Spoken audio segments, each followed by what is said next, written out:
Never give up on you. 3, Sire, Her Highness also had us bring you a messenger. The shadow guard's tone was shaking hard to the point where he's sputtering. She said she will never forgive you in this life. She said. She will never forgive me in this life. Ha ha ha. Laughing wildly, Di Tsang's very existence seems to be swelling up with power, forcing all of the people present to go silent with unease. I once said that while I am alive, I would always protect her. To think the ones to cause me to break that promise would be my own subordinates. Sorrow etched itself into every syllable there, showing how despairing and painfully hurt the man was inside. Brother, the princess stared foolishly at her older brother, unsure what to do after seeing the trickle of tears slowly coming down that cheek. Brother, is crying. My brother, the one who never wavers or stands down under any circumstances, is crying. The girl felt very uncomfortable over this scene. She's never seen her older brother in this form, for that, she now resents everyone involved regardless of their intent. If it weren't for them being so blinded, then none of this would have happened. But brother, sister-in-law and Xiachen is still alive. They are alive, brother. I'm sure the two are still waiting for you to go get them. You mustn't lose hope. She won't forgive me, she will never forgive me. Closing his eyes, that's red by this point, Di Tsang deflates and hangs his head like a lost cause. That is not true. I know it. Once you find sister-in-law and explain everything, then I'm sure she would forgive you. Pursing those lips, Di Xiaowan lowers her tone into a soothing whisper, and, did you forget that she waited over 20 days for you despite hearing what the fake said? She must have been waiting to get an explanation. But since you never returned, that's why she left. It has to be said, though this sweet Dumbaklutz may be silly and foolish at times, her ability to say sweet and comforting things at the perfect timing was spot on. Looking up with hope in his face again, Di Tsang grabs onto the last piece of straw laid before his eyes. Is that true? She really waited for me. She will believe in me. Of course, brother, I know sister-in-law would definitely come back to us if she learns the truth. Overjoyed at having her brother believe again, Di Xiaowan waited for the expected response. Then just as she's starting to worry after getting none, that's when Di Tsang's complexion grew extremely pale. The man clutched that chest like he's suffering immense pain. What's wrong with you, brother? Why are you looking so terrible? Startled by the change, the demon princess hurried to step forward in order to help support the man's crumbling body. Poof! But before the girl could help, Di Tsang had already blocked her off with his hand. Taking a step backwards, that mouth suddenly spewed a mouthful of blood. Brother! The girl exclaimed with extreme fright in that voice. She doesn't understand what's happening, so she's very flustered at the moment. What's happening? Brother was just fine a few seconds ago, why is he looking so weak all of a sudden? That's right, the girl could clearly sense the lifelessness in Di Tsang's aura. The contract, it has been broken. The contract between me and Bai Yan has been broken. Painfully closing his eyes again, Di Tsang knows his last hope in finding his wife was gone. If the contract remains, then he could have used the connection to locate his wife again after heading into the human world, but now. Never give up on you, brother. The princess quietly murmurs her word, for the lifeless look in her brother was something she didn't expect or thought possible. Ha! Struggling to support himself, Di Tsang eventually reaffirms his back after a brief moment. Bai Yan, you think just because you broke the connection between us that it's enough to leave me behind? I will find you again even if I have to search the ends of the world. Brother, you, seeing how her brother's about to head for the outside from out of the blue, Di Xiaowan hastily follows suit out of worry. However, she was stopped as soon as she took a few steps.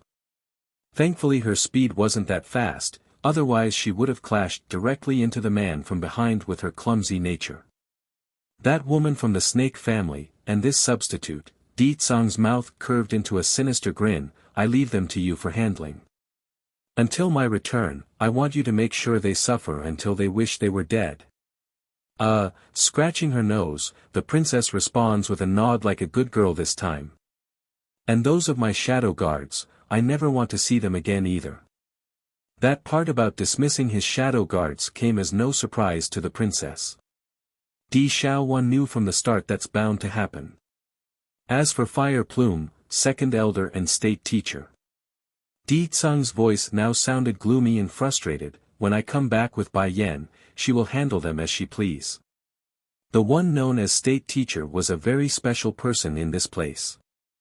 Not only does he hold a superior position to all the rest within the demon realm, he's pretty much one of the few individuals who survived all the way back to the time where everything first began. Brother, are you going to search for sister-in-law now? Blinking her big curious eyes, Di Xiaowan didn't want to be left behind while things are a mess right now. Sadly, as usual, she's been left behind in the next, for that purplish and silvery figure was gone. Xiaowan, retracting his gaze from the direction where the king has left in, state teacher shifts his attention back to the one whom he cares for the most. I'm sorry, I know this incident is the result of my carelessness. Snorting at the one whom she has always been kind to, it's clear the princess still held a serious grudge by the way she ignores him and walked away. Xiaowan. Note, I don't know why, but something just clicked in my head and I realized Di Xiaowan means kings of the little clouds.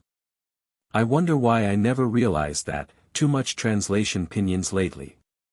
Falling into a slight panic upon realizing he's in deep trouble this time, the charismatic man attempts to reach out and pull at the girl's sleeve.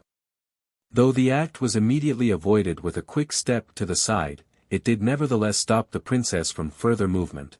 What do you have to say? Despite having thousands of words in his throat in which he wants to say at this moment, he could not blurt anything out.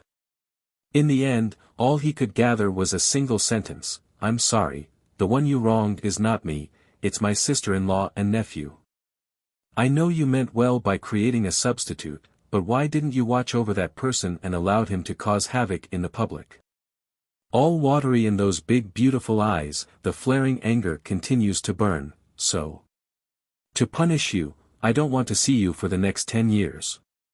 Dropping the explosive decision on her suitor, she then turns away without looking back for good this time. Oh, I'm so screwed, she is really angry at me this time. Why can't she just beat me instead of ignoring me? The poor man thought, feeling guilty all over. State teacher, the first elder spoke with a slight twitch in the corner of that mouth. The princess is only saying all this due to her momentary anger. I'm sure she would come around after everything calms down a bit and when the queen and prince returns safely to us. Making a bittersweet shake of his head, the charismatic man thought otherwise. No, she is for real this time, she won't forgive me so easily. The first elder became speechless. After a good moment of silence, he eventually thought of something else to say. The princess always listens to the queen. If you can get Her Highness to speak on your behalf, then I'm sure it will turn out well. Towards this one who practically kept the demon realm in order after the king went into dormancy, first elder always held him in high regards, hence the reason for the suggestion. As for the second elder, this bastard actually kept such a big mess from me, that's his own doing, he can't blame anyone for the consequences. Never give up on you. 5. What should I do, first elder? Fire Plume asks with his legs shaking. You. The first elder casts an almost cold and reprimanding look. Didn't His Majesty say it already? When Her Highness the Queen returns, she will be the one to decide your fate. However, since you didn't mean for such outcome on your own, the fault can't be entirely on you, so at least your life is saved. Gnashing his teeth, the bird man immediately shifts his gaze over to Qing Shui, who caused all this. Against that miserable look of the snake demoness, Firebird felt an abnormal satisfaction over the picture despite his own circumstances. He's never been much of a sadist, but this time he wants the other side to burn and suffer as far as one could take it. If not for this blasted woman trying to get above her class, then none of this would have happened. Damn this bitch and her accomplice. Outside Fairy City, the gates are strong and unbreakable as usual, making the job of these two individuals in charge of guarding it all the more god-awfully boring. But then that soon changed when they saw the amazing figures slowly coming over to their spot. First was the dashing red female and the silvery fox in her arms, then it was the little girl walking alongside with her hands holding the older woman. The two together could only be called the perfect image of an adorable daughter with a gorgeous mother. "Queen, is it really such a good idea in not letting Little Rice and Sister Xiaoying, Tigress, come along with us?" Dragony asks with her big innocent eyes after seeing their destination. The little lass still hasn't forgotten the grieving face of the baby tiger when they left.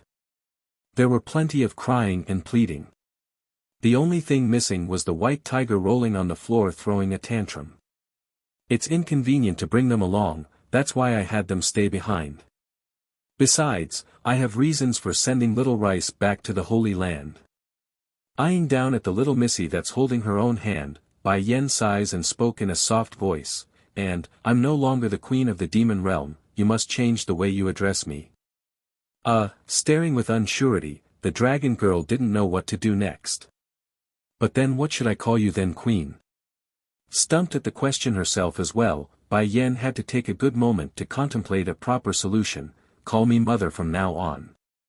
After we go inside Fairy City in the Misty Fairy House, your identity is no longer a member of the Dragon Clan, you are my daughter, a human girl. It's not anything out of the ordinary for one to bring along a demon beast, but it's definitely a big deal to have one that could talk and take on human form, especially when the one here was a dragon." "Yes, mother, Dragony will listen to you." Giggling with joy in that voice, the little naive girl loved the new way she's addressing Bai Yen. Before they knew it, the girls have arrived outside the gateway where the guards are now getting a clear look at the new arrivals. "You are Miss Bai Yen?" The more experienced man recognizes her and spoke out. Nodding in return, "I am looking for Wang Deqiu." The Wang family are the official gatekeepers for the Misty Fairy House, hence their exceptional status as the #1 household around these parts. However, instead of the solemn and grandeur expected of such a prestigious house, there's only racket and cries similar to a pig squealing. "Oh damn it, Pops. I am your son, stop hitting before you actually kill me." Talk about having energy in that voice, even the air seems to ricochet from that cry for mercy. For the nosy bodies who were curious about the racket, they could see Wang Deqiu running around inside the estate chasing his son with a cane in hand, constantly whipping that butt. "You stinking brat, how dare you tease a good unmarried woman? How old are you to play with women? If I don't whip some senses into you this time then I won't be Wang Deqiu." After the roaring proclamation, the man once again ups the strength and speed in that hand. "Eeh!" The pig squealing screams continues to rock the air, just that this time around the chubby somehow managed to find an abnormal level of strength to push his old man away when he took notice to the reddish-red female coming over. "Never give up on you, 6, save me Sister Bai Yen, my old pops is trying to kill me." Bai Yen. Startled at first, Wang Deqiu had to take a long look over to the indicated direction before confirming the truth of his son's word. "Miss Bai Yen, how come you are here?" Twitching in the corner of his mouth over the boy's crying face and clingy appearance, the middle-aged man has had to hand it to his son for being so deviously sneaky at sucking up to the female sex. Making a mild smile of her own, "I want to go to the Misty Fairy House, that's why I came." "You want to go to the Misty Fairy House? That's easy to do, I will go talk to my father right away and send you over." All flattery in his tone, the middle-aged man completely transforms into a proper gentleman just like his boy.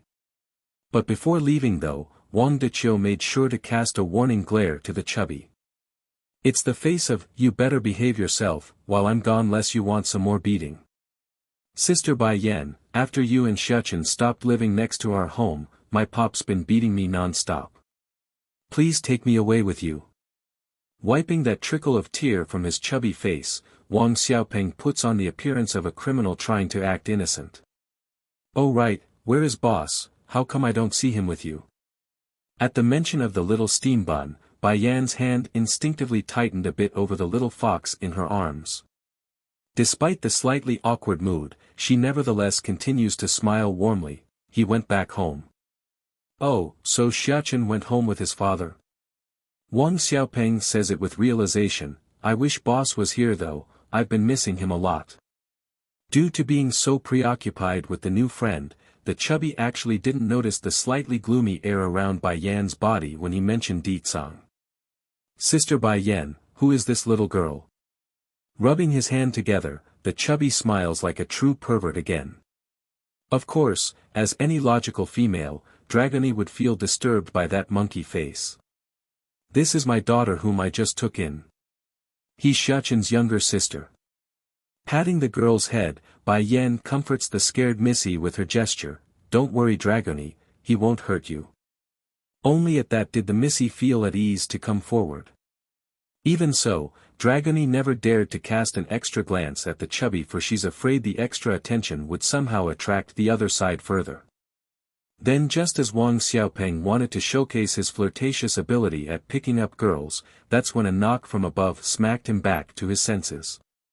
Stinking brat, you really are hopeless. Are you trying to tease the little Missy here when I was just beating your butt? Looming down with his threatening glare, Wang Deqiu's appearance instantly shuts the boy up from furthermore trouble. Miss Bai Yan, shifting his attention to the woman now. My father is now waiting for you inside, please come with me inside and I will lead you to him. Okay, giving a gentle nod in return, Dragony, let's go inside. Holding on to Bai Yan's hand like a proper daughter, Dragony followed closely as they were led into the area where the teleportation altar lies. Because of how special the guests this time around was, the current chief of the Wang family had called in every elder he could within the near vicinity. Otherwise, the preparations alone would have taken days to complete. At the same time while this was all occurring, a man donning a white robe was currently watching this from above a mountain peak that's reached all the way up into the clouds. So she's gone to the Misty Fairy house. Clearer than the trickling water nearby, no discernible emotion could be sensed from that voice. Yes. The person behind him hesitated for a while before asking, Lord, why are you letting her go when you clearly can't forget her? It'd be easy to force that woman to stay instead of doing this. Those people will definitely. Humph, the godly-looking man huffs with displeasure. If it wasn't for those people then she never would have left me to begin with. Never give up on you. 7. Lord, the youth behind wanted to say something more but got snapped at. I have regretted it for so many years. Showing sadness in that perennially proud eye, the man's white robe sways heavily in accordance with that outburst. What does the world have to do with me? I made a terrible and irreparable mistake back then. I will never make the same again. I abandoned her once, for what? For the sake of the celestial realm. I abandoned her. Gently closing his eyes, Chui God reminisces the cheerful smile of that wondrous girl in his fading memory. Sadly, the image could only remain forever in his mind and never again see in reality. Returning to attention upon being stung by his own lost thought, go back, I won't return to the celestial realm with you. But you are, the youth sounded anxious. I will no longer meddle with the celestial realm. In this life, I only want her. The proud man rudely cuts in and made his statement, leaving no room for discussion. Yes, my lord. The youth lowers his head in compliance, but lord, where do you intend to go next? I am going to see Di Tsang. The last part greatly shocks the youth, it can't be. Lord is going to see Di Tsang. They fought so hard back then. Are they planning to turn the human world upside down this time around in their fighting? Not waiting for the worried body to ask for further details, Chui God had already disappeared from the spot, leaving only a gusting brush of wind in his wake. Within a certain valley, a purplish figure had just materialized out of existence, allowing the man to firmly land on the ground. This smoothness immediately warrants a frown on Di Tsang's face. Compared to the first time when he broke through the seal years ago, he's completely unharmed right now, whereas the last nearly crippled him for days on end. Is it because I now control the spell matrices pertaining to the barrier? Yen, the issue only lingered in that head for a brief while. He didn't want to keep fussing over the small details. This life, I will never give up on you. He makes this vow facing the sky, determined and unyielding in that sentence. Even if she stabs a knife in me, I will take it, so long she forgives me, anything will do. But then, just as the man's ready to depart in his search of his wife, something unexpected occurred. From within the void of blinding light in the sky, a handsome and unparalleled individual appears and confronts his long-time enemy, Di Tsang. It's been a long time. Not to be intimidated, the demon lord openly sneered in return. When did we ever meet? Just because you forgot doesn't mean we haven't met. By this stage the white-robed man has already reached Di Tsang's spot. Between the purplish figure and the white contrasting aura, their existences were like opposing powers, evenly matched without any room for leniency. This fact immediately causes the demon lord to turn serious inside. In all the years he's lived, Di Tsang could for without doubt say this newcomer had the powers to match his own, a worthy opponent. I only came today in order to tell you this. If you can't protect her, then let her go, I will protect her instead. Regarding the she in that sentence, Di Tsang naturally knew who this stranger was referring to. Therefore, he's not going to let another comment like slide. Releasing his powers in full blast, everything around the pair trembled in fear. From the pebbles on the floor, to the particles in the air, everything was shaking over their might. You have always been like this. As long as the matter concerns her, you will do anything. Never give up on you. 8. Someone came to rob me of my wife. If I still don't make a move, then I be giving you bastards extra thoughts. Smirking very dangerously, a coat of ominous energy now surrounds the demon lord in readiness for combat. I remember you were exactly like this as well. Back then you would do anything for her, even if it means acting as a beggar in order to win some pity points. I didn't pay you any heed because I thought that with my bond with her, our long-standing relationship of someone who grew up together, would be enough to stop her from going to anyone else.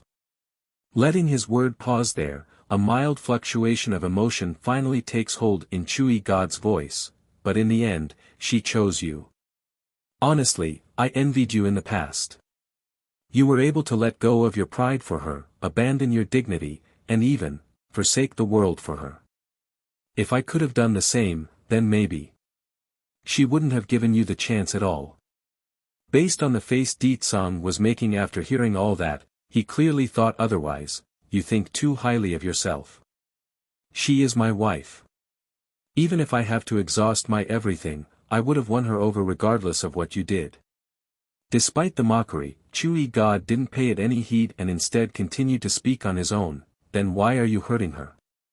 You went so far back then, even willing to forsake the world, so why did you chase her away now? In the ears of this demon lord, that interrogating tone only sounded hilarious. You got no right to question me. What I did or didn't do is none of your concern, nor his wife's business as well. Yen is my wife, the mother of my child. All that is related to her should only concern me. No, you are wrong.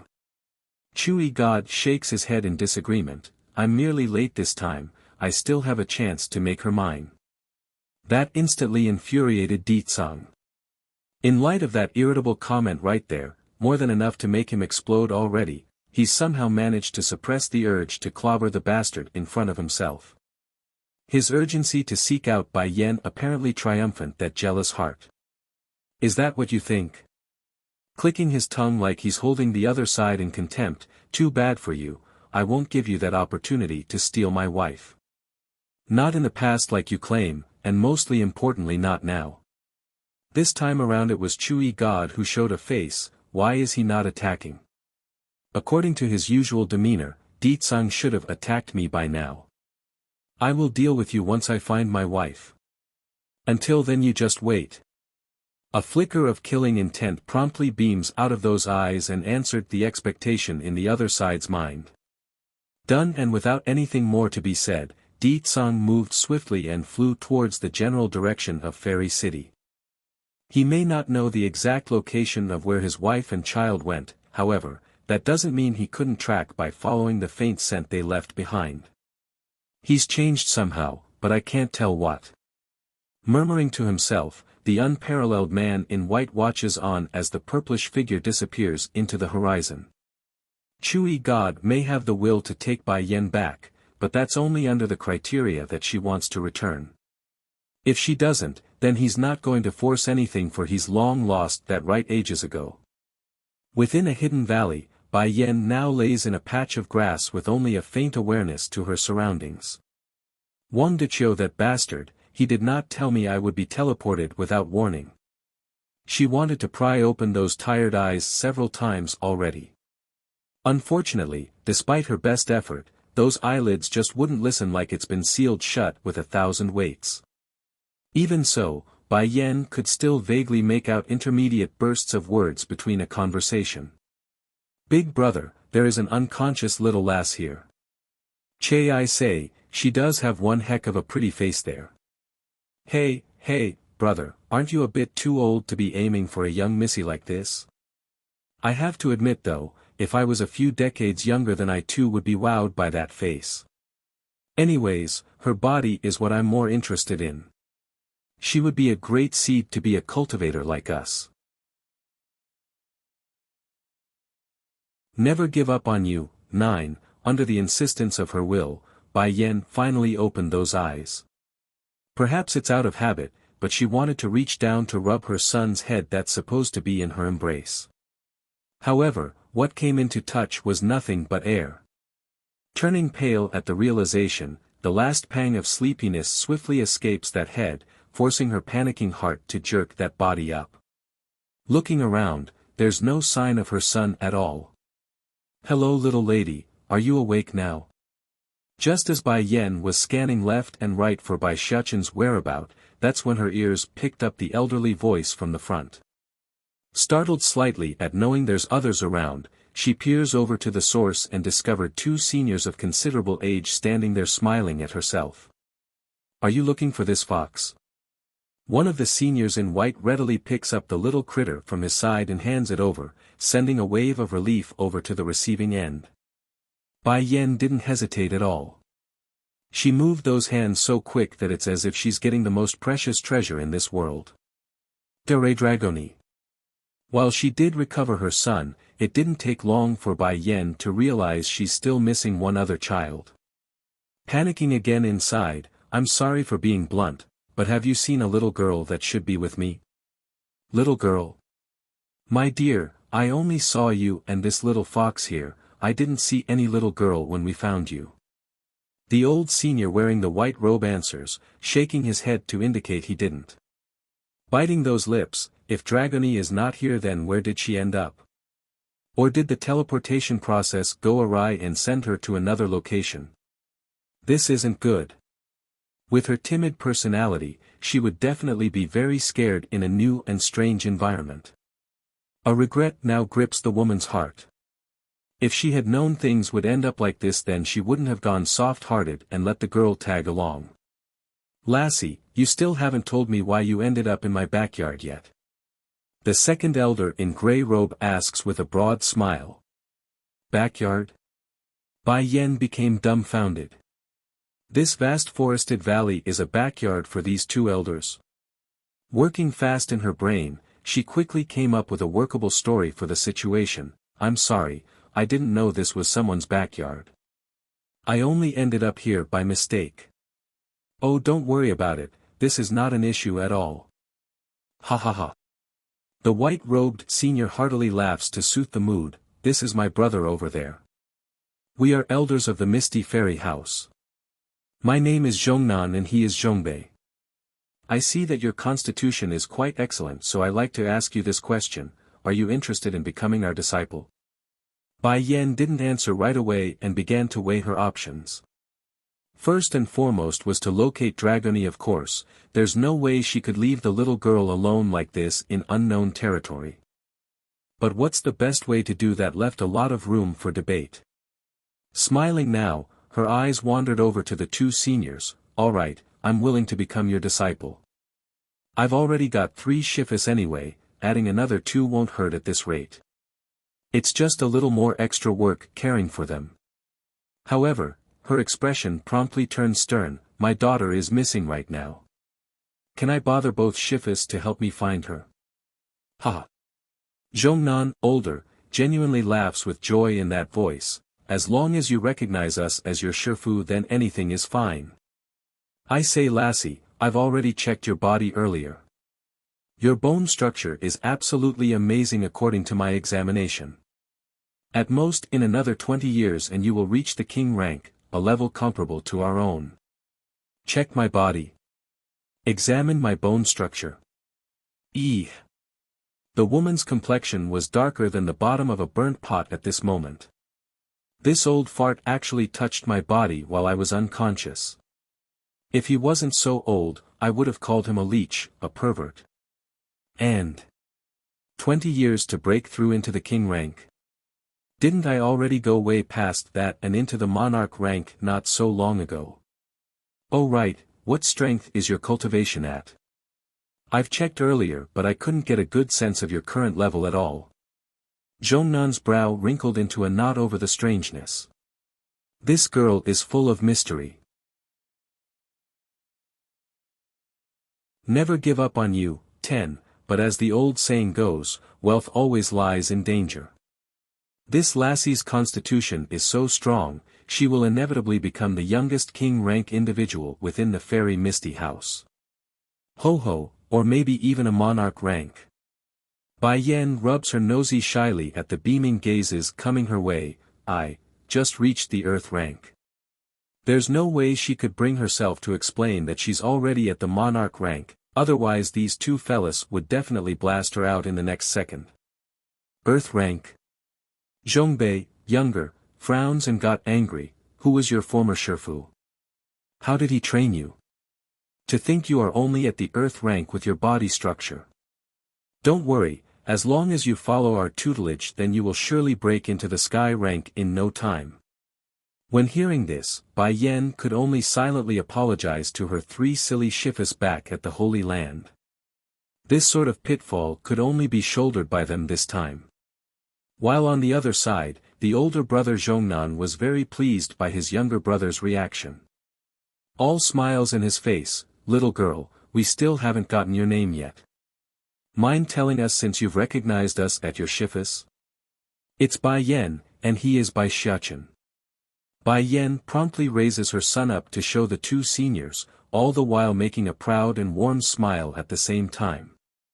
Towards this demeanor, the elders definitely found it strange, for it's the look of a mother introducing their child. Ah!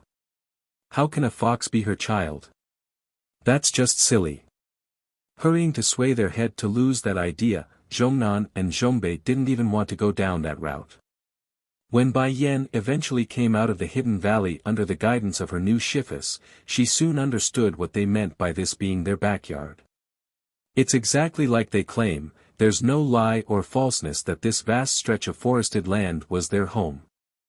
Fortunately, there are other ways to reach this valley, otherwise Bai Yan would have trouble explaining how she managed to get in without rousing suspicion.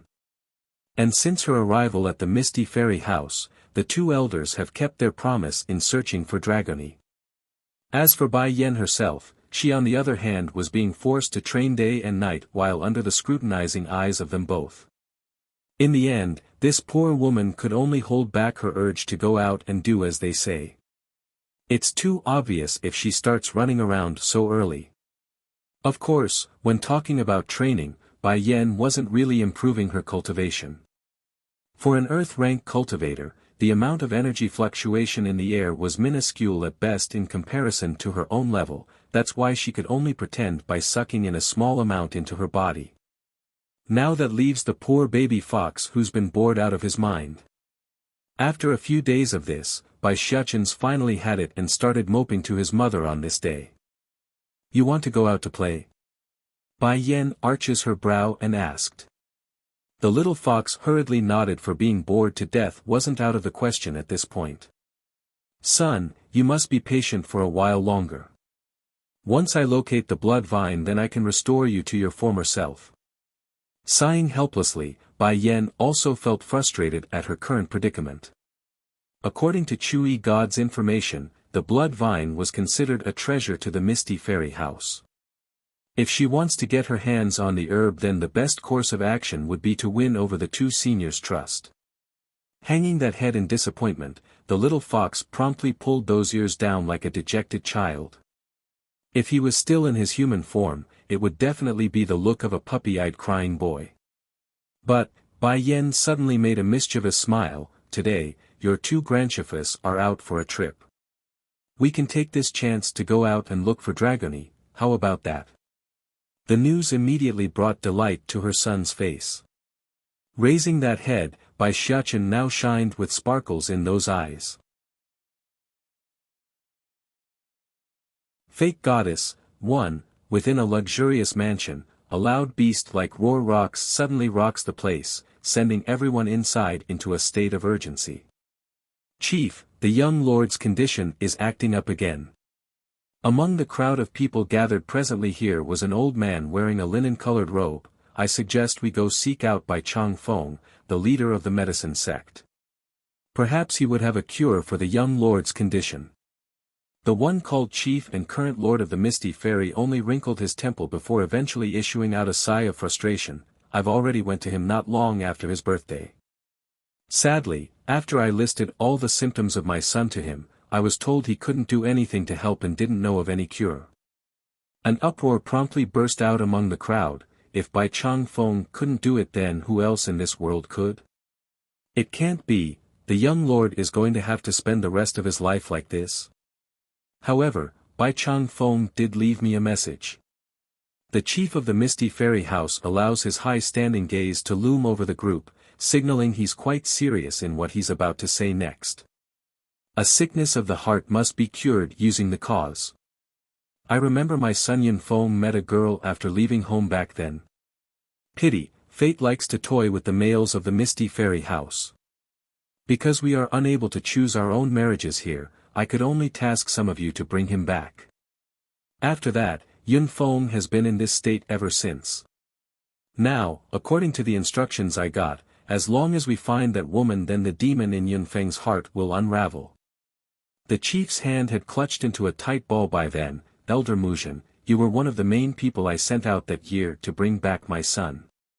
Do you know where that woman went or who she is? The female known as Elder Muzhen was a woman who maintained her appearance very well. In fact, due to that young-looking face, it's very hard to detect the traces of aging there if not for the long strands of white hair exposing her true seniority.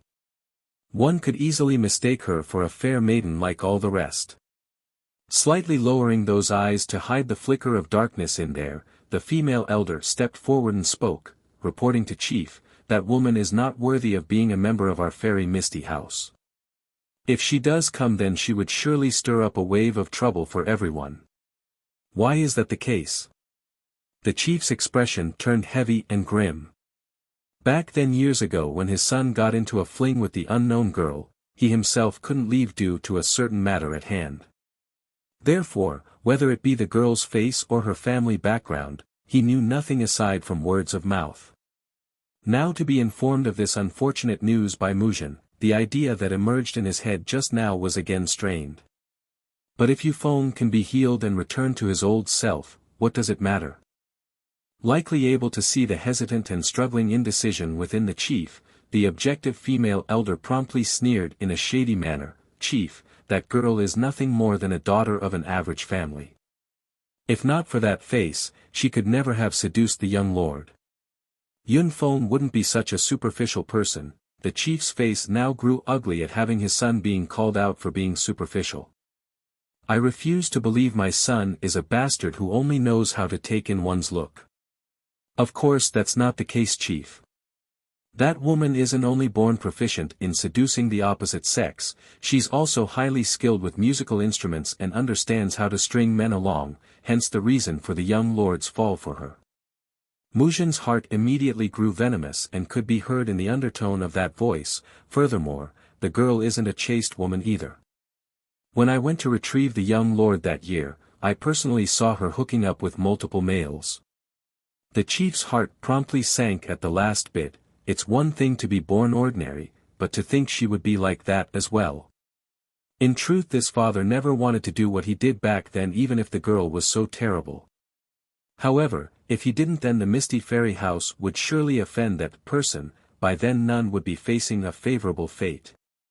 Chief, I also want to add, the main reason that girl left on her own is because a secular family of the main world tempted her with gold and treasure. And since the young lord never revealed his background or influence, the girl chose to go her separate ways after failing to resist the temptation.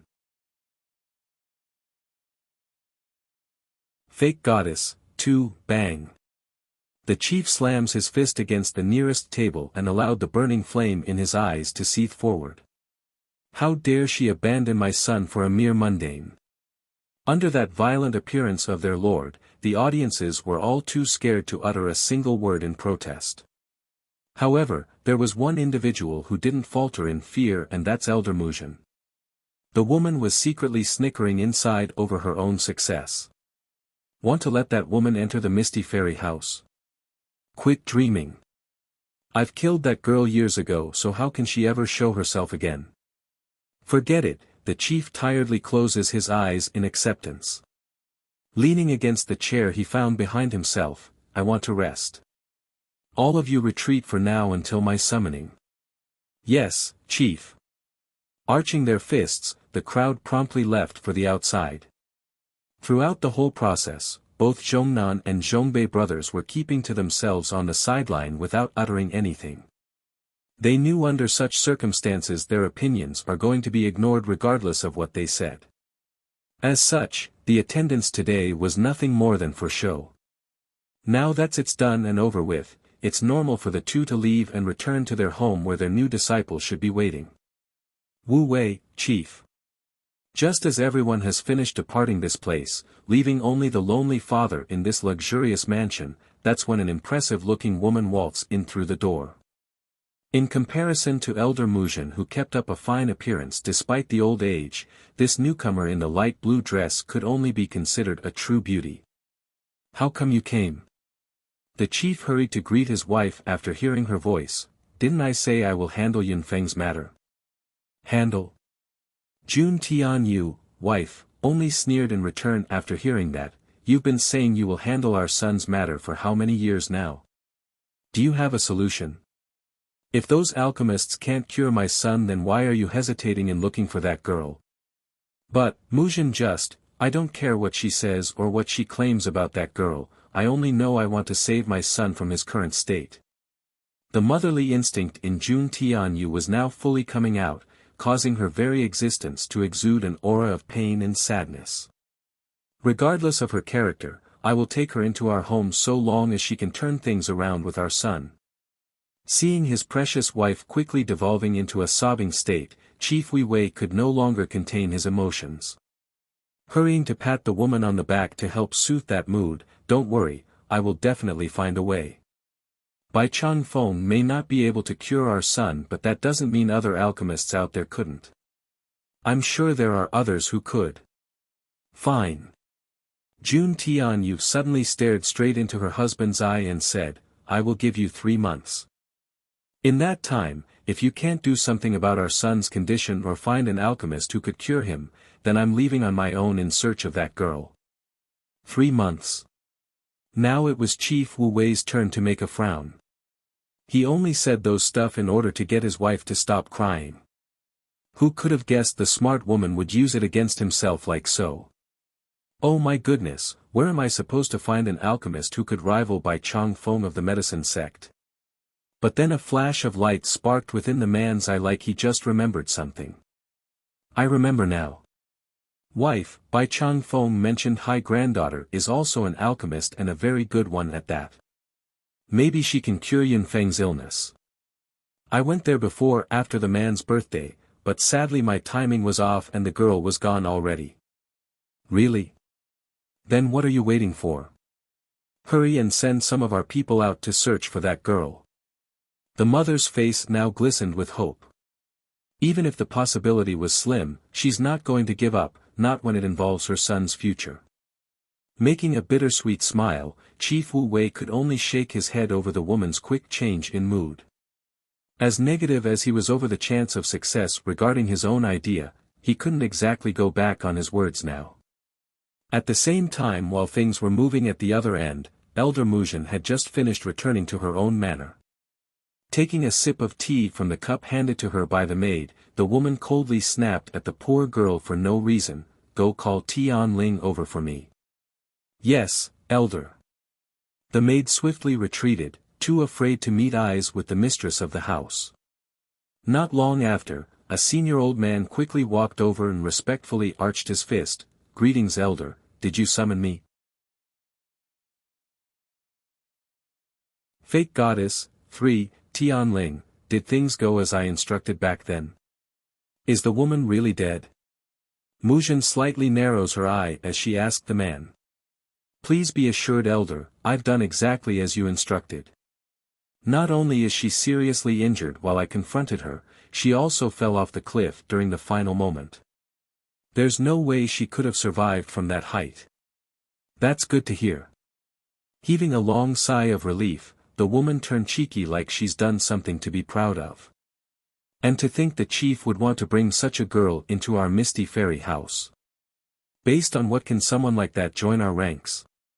Moreover, the young lord is the one fancied by the goddess." A spark promptly flashed within the Tian Ling's eye at the mention. "Elder, it's been many years since then, I'm sure the goddess has long given up on the young lord. Why don't you?" "Outrageous!" The woman snapped, roaring out at the implication of those words. "I am an elder of the young master, how dare you imply I would have ulterior motives against him? Those words must never be mentioned again.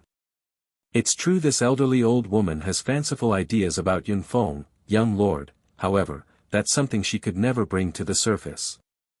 Forget about the chief or his wife, even the other elders in the Misty Fairy House would gun for her life if they ever learn of this. But logic has never been a strong point when it came to the female sex, especially regarding the affairs of love. This Muzhen understand everything. From how much of a taboo her interests are, to the need to keep her emotions in check. Nevertheless, the grudge of not being able to show or win the man's heart just because she's older by a whole generation still nudges at her inner heart. You retreat first.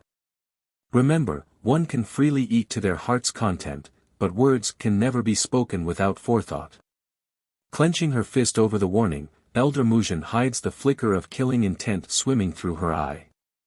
Tian Ling knows too much about me. I must remove him before anything leaks now that the chief is becoming increasingly more wary of the past event. No one must know what I did.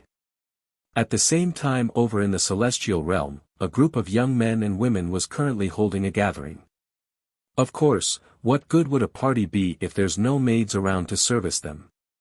Though most of the service ladies are hardly worthy to be called beauties, they are perfectly adequate to be called dainty in their appearance. However, there was one wearing a green maid dress who did stand out among the crowd with her superb smile. "Sir, allow me to pour the tea for you." In order to show herself, the woman wearing the green dress went ahead to ready the teapot. Unfortunately for the lady though, perhaps it's just bad luck or carelessness, a droplet of the fluid inside the pot ended up spilling over during the process and landed on the young man's hand. Hiss. Without surprise, the young man promptly slapped the woman's face after being tinged, causing the unsuspecting female to jerk backwards in painful fright. "Useless thing, you can't even pour tea properly. Scram, I don't want to see you around here." The young man roars. "Yes sir, right away."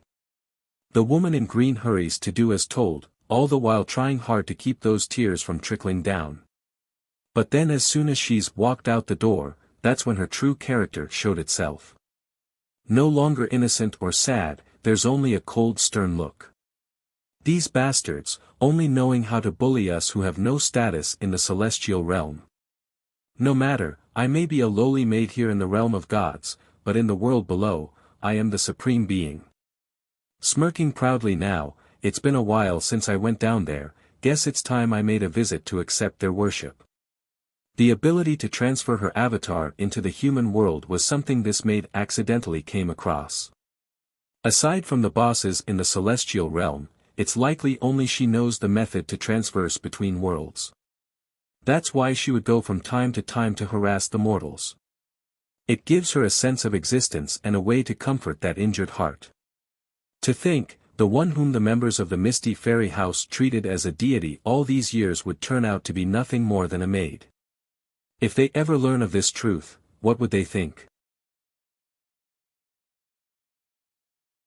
Fake Goddess. 4. At this time the members of the Misty Fairy House are currently gathered in wait by the altar, their eyes filled with worshipping light as they waited. Suddenly, a beam of green light materializes from above and descends to the ground, revealing the fairy-like woman in green. Greetings to the goddess. Aside from Jun Tianyu, mother, who did not come to pay her worship, everyone else has now taken to their knees in a squatting position. The fairy in green makes a faint nod in return before arching her inspecting brow. I've come today with only one goal in mind. Has Yun Feng recovered yet? If so, I want to take him away with me this time. Chief Wu Wei grew hesitant and didn't answer for a while. Yun Feng hasn't recovered yet. Please goddess, have mercy on him. What do you mean by have mercy?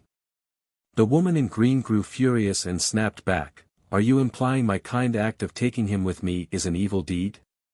This is an act of goodwill from my part, do you hear me? Or are you deliberately trying to hide him from my eyes by pretending he's unwell? I've recently heard Yun Feng was in a relationship with some woman out there, is that true? Shocked by the last comment, Chief Wu Wei didn't know where the goddess got that information from and was now starting to show a pang of panic in his demeanor.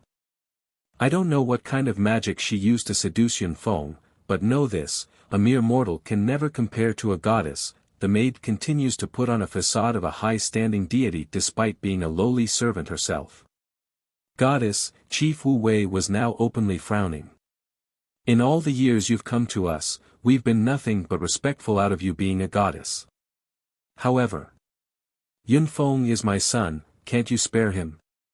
When recalling about the horrid state his son was in due to this so-called goddess, this father would immediately get riled up inside. If not for this woman, then my son would never have turned into his current miserable state. Impudence. The maid glares fire over the implied offense. Nothing but ants, how dare you bunch resist me? I, a goddess, is doing all of you a favor by merely being in your presence. Even those lord deities in the celestial realm must bow down to me when meeting me, and what are you? Despite the bead of sweat coming off of Chief Wu Wei's forehead, the man didn't waver and refused to give in. Do you know about the great war between demons and gods a millennium ago? The maid suddenly starts yapping on with her mouth and brought up a story of old. The demon and god war happened only because of a single woman. She's the mistress of the 4 great sacred beasts, and I am that very woman. Now do you all get it? Whether it be the demon realm or celestial realm, all must surrender under my feet. As for you all, nothing but lowly existences that can't even be worthy to lick my feet. Perhaps it's due to her own arrogance and assumption that none from the celestial realm would descend upon the mortal world. Plus the demon realm has been sealed off for ages already, therefore she had no reason to believe her lies would be found even if she exaggerated things to unrealistic level. Sure enough, the hearts of those present were all shaken by the proclamation. They didn't dare to doubt the woman's word at all and just wholeheartedly believed the story. But I had no interest in any of them from the start, it's they who kept entangling around me. Now be grateful that I'm interested in Yun Feng, otherwise none of you could even kneel before me. If one's nose were to suddenly grow longer over every lie they made, then this deceitful maid would surely have a nose longer than any being in existence. However, I'm a kind-hearted goddess, so I will give you all a second chance. In half a month, that's my limit. Afterwards I will return again for him. After saying this, the figure of the woman promptly disappeared like she's never there to begin with. Of course, the main reason this deceitful wench left wasn't because she's done spouting her nonsense, rather it's because her real body back in the celestial realm had just been beaten silly by those young lords and misses. As such, she had no choice but to retract her avatar lest she's discovered by the sharp-witted ones. Youth Exchange 1. Isn't today's Youth Exchange event being held on the dragon boat nearby? Let's go have a look, I'm sure it will be very exciting and fun to watch. Oh yes, let's go. I heard this time the precious disciple of Elder Muzhin is also attending. From the rumors I've heard, her alchemic skills are top-notch and is very likely to become the next Bai Chang Feng from the medicine sect. Youth Exchange. In the middle of the main street, Bai Yan's footsteps had just stopped after overhearing the passerby's conversation. Stroking the little fox's fur, she curves the corner of her mouth upwards. Do you also want to go? Naturally the little critter nodded vehemently. Showing water in his puppy eyes, the kid looks up hopefully and easily won the battle. Alright, we will go take a look then. Perhaps Dragony would like such events too and we could find her there. At the end of the day, Bai Yan only wanted to try her luck to see if the missing lass would wind up at such a place. If she's going to aimlessly wander the streets then it's better to try at a big event where plenty are gathered at once. Then all of a sudden, the mother felt a slight tingle in her hand. It was her son licking the palm of her hand. For a moment, Bai Yan actually fell into a trance and remembered back to the first days of her son being born. Back then the boy was still in his fox form as well. Don't worry my son, I will definitely help you recover. Bai Yan's embrace tightens a notch as she brought the fox up to her cheek for a calming hug. No one can separate us. I won't let them. Dragon River, the prescribed location where the dragon boat was moored. According to legends, it said that the river was once home to a dragon, hence its name. Just that it's been many centuries since there's been a sighting. At the moment, 2 guards were busy inspecting the visitors with careful scrutiny as the guests boarded the luxurious-looking riverboat. If one didn't have a slip then they wouldn't be able to get on it seems. Son, why don't I take you to some other places to look around, the event requires an invitation before being allowed inside. There's not much to see anyways. What's more, there's no way Dragony could be aboard if it's a closed-off event, thus making her visit moot. Unfortunately, her thoughts were soon interrupted by a sly-sounding voice from the side. Selling dragon boat invitation, only needs 10,000 gold for it. If you don't buy then it's your loss. 10,000 gold. 10,000 gold for an entry slip. Talk about worst timing. Going dark in her face, Bai Yan turns to the owner of that voice where a sly-looking fatty was holding several invitations in the air with his sloppy hand. The guy was calling out to the coming crowds of people in order to sell his product like those in the market. Then as if the ominous feeling in her mind was destined to come to light, Bai Yan suddenly felt a tug at her sleeve. It was Bai Xiachen using his puppy eyes and paw to indicate he wanted one of those from the fatty.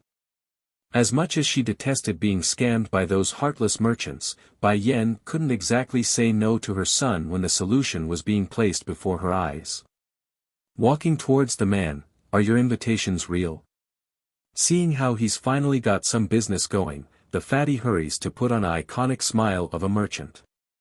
Of course lady. My passes here are all real with the name and family of others so they're genuine for sure. Look at the top, you can check for yourself about their authenticity. A humph, Bai Yan gives an awkward cough after shooting the names there a glance. Wouldn't someone find out if I use someone else's name and pass? Oh don't worry about that. Every year during the youth exchange, there are plenty of new participants so seeing some new faces aren't all that uncommon. You can be at ease if you are worried about being recognized. In other words, whether or not you are discovered by the authority would depend entirely on your own luck. However, based on the crowd's gossiping conversations nearby, plus the words of this fatty, Bai Yan did confirm one point. Youth Exchange, 2, in short, despite the event being called Youth Exchange, it's no more than a gathering for the wealthy and influential to flaunt their younger talents to the world. 10,000 gold for one slip is too expensive. If you lower it to 2,000 then I will take it. The fatty nearly cried at the outrageous proposal. Sister, can I call you sister? I need 5,000 just to source these invite slips. If I sell them to you for 2,000 each then I'm making a loss on every sale. Although 5,000 wasn't a small number by any means, nevertheless, this was the annual youth exchange. He only needs a couple of wealthy young masters who didn't get an invite to make back the original cost. Afterwards, everything else would be pure profit. Seeing Bai Yan did not give him a clear answer yet, the fatty knew he must sweeten the deal. Gritting his teeth, 8,000, that's as low as I'm willing to go. No answer still. While the fatty wanted to pour some more persuading words right then and there, it appears the time of their dealing must come to an end because the sound of their voices had caught onto the authorities in charge. Jumping into a panic upon seeing the two guards walking their way, the fatty hurried to dump one of his products onto Bai Yan's hand and said, 6,000, 6,000 and it's yours. Understand she's not going to get a better deal at this point. Bai Yan decides it's best to stop bullying this fatty. Taking out 6 bank notes, she hands it over without problem and immediately hid among the crowd. Thankfully the deal went smoothly because in the next second the two guards had arrived at their spot after breaking through the crowded venue. Damn that fatty, he sure knows how to run, one of the guards grumpily states his displeasure. Forget it, the guy runs faster than a rabbit. Oh yes, I remember there was a girl who was trading with that bastard. Where did she go? Looking around to scan for signs of the mentioned female, the other guard quickly wrinkles his brow after not finding anyone remotely close to the figure he saw earlier. It wouldn't be so hard if he had gotten a good look at Bai Yan's face. Sadly, he only caught a glimpse of her back and nothing more. Meanwhile in a less crowded corner of an alleyway, Bai Yan was in the middle of disguising herself with a facial veil from the storage bag. This wasn't the mainland after all, it doesn't hurt to be on the careful side. After doing all this, the following procedure to enter the dragon boat went as smoothly as one could imagine. No question, no examination, just a simple glance at the invite slip before being let through the boarding plank. Quick, look, Miss Mu Leng is coming. Oh my, the one standing with her is the second son of the chief, Sun Huan. Coming down from the stairs leading up to the second floor was an exquisite-looking girl that wore a deep blue dress.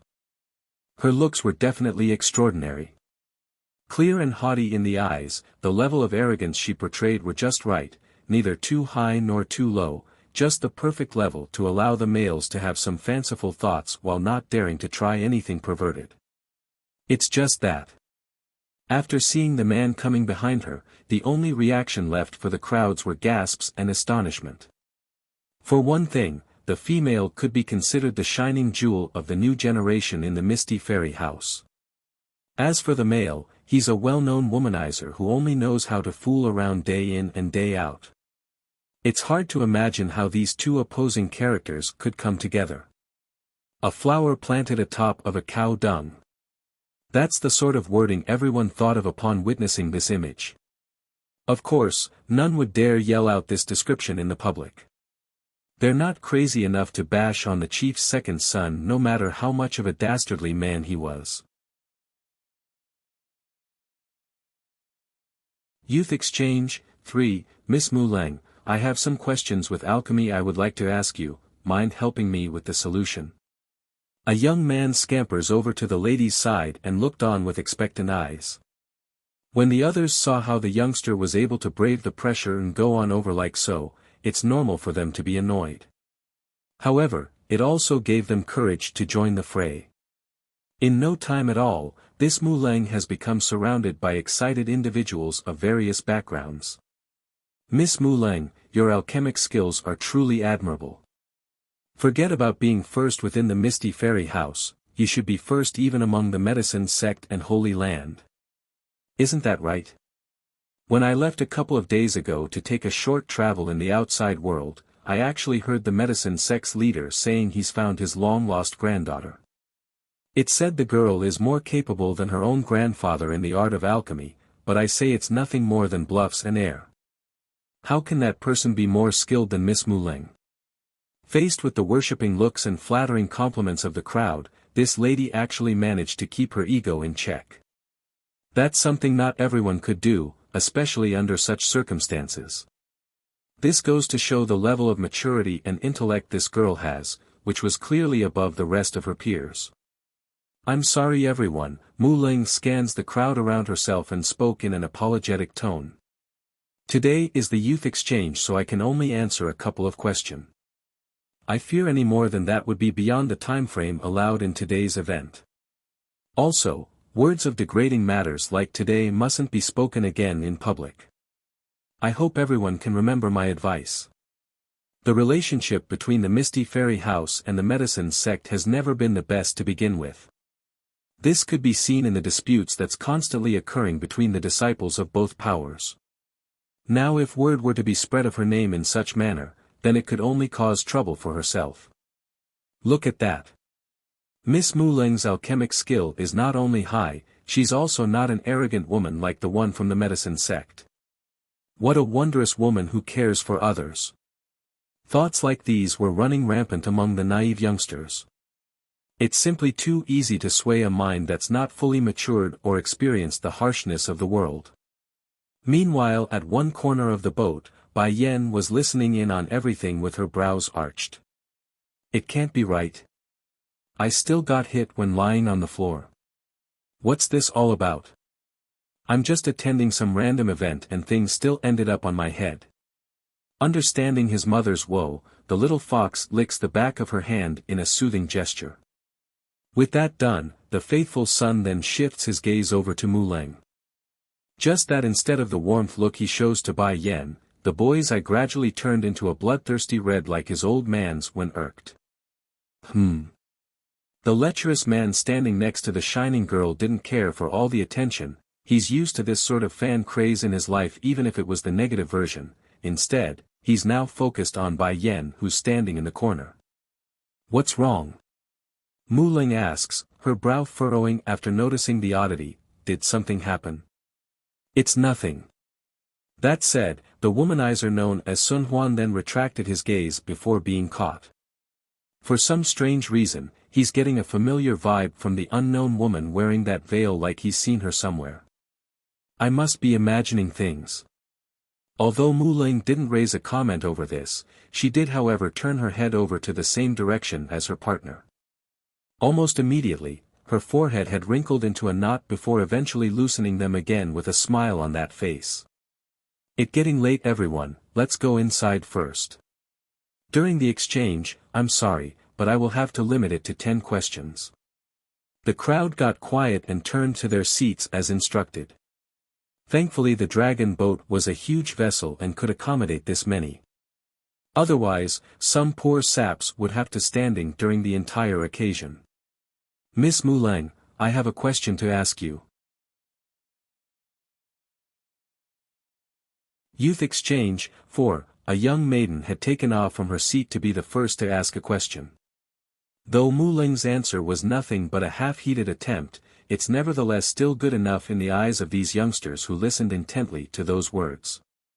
In their eyes, even if the advice resulted in failure or doesn't hold substantive help to themselves, it's still coming from the number genius of the younger generation. Just that fact alone was enough to sway them to believe the high-standing lady. Of course, not everyone would react the same way. Bai Yan's heard everything from her location, including the answers to the rest of the questions, and her only response was a shake of her head in disappointment. Among the 8 questions answered thus far, Muleng managed to answer 5 of them correctly. However, due to the lady's lack of insight, her answer ended making the question more complicated than it should be when easier explanations could be had. As for the remaining 3 that came out of her mouth, they're bound to result in failure when those people go back to try the method mentioned today. But it's not her business and ways, so Bai Yen didn't want to get involved. Sadly, as the old saying goes, trouble comes knocking even if you don't look for it. Due to Sun Huan's extra attention from earlier, Muling herself had also taken extra care to pay a closer look at Bai Yan whenever she could. So, when the woman unintentionally shook her head in disappointment after hearing the eighth answer, it immediately fell into the eyes of the shining girl on the stage. Pausing in her speech, "You there, why are you shaking your head after my answering? Could it be, miss, are you disagreeing with my findings? If so, please enlighten us here today. I'm a very open person and is fine with criticism." In actual fact, Muling does hold a lot of confidence in her own knowledge regarding matters of alchemy. Therefore, this was her form of retaliating against the mockery of others. Well, mockery in her eyes anyways. For a moment, everyone's eyes were now focused on the indicated woman who's wearing the facial veil. "Which family are you from? How can you be so rude? It's not every day a famed alchemist is willing to answer our dilemmas. If you are here then you should just quietly listen, why shake your head? That's right. Muling is the #1 person in the Misty Fairy House, so her advices couldn't be wrong. Even if you envy her, you should still try to hide it and not make your thoughts so obvious.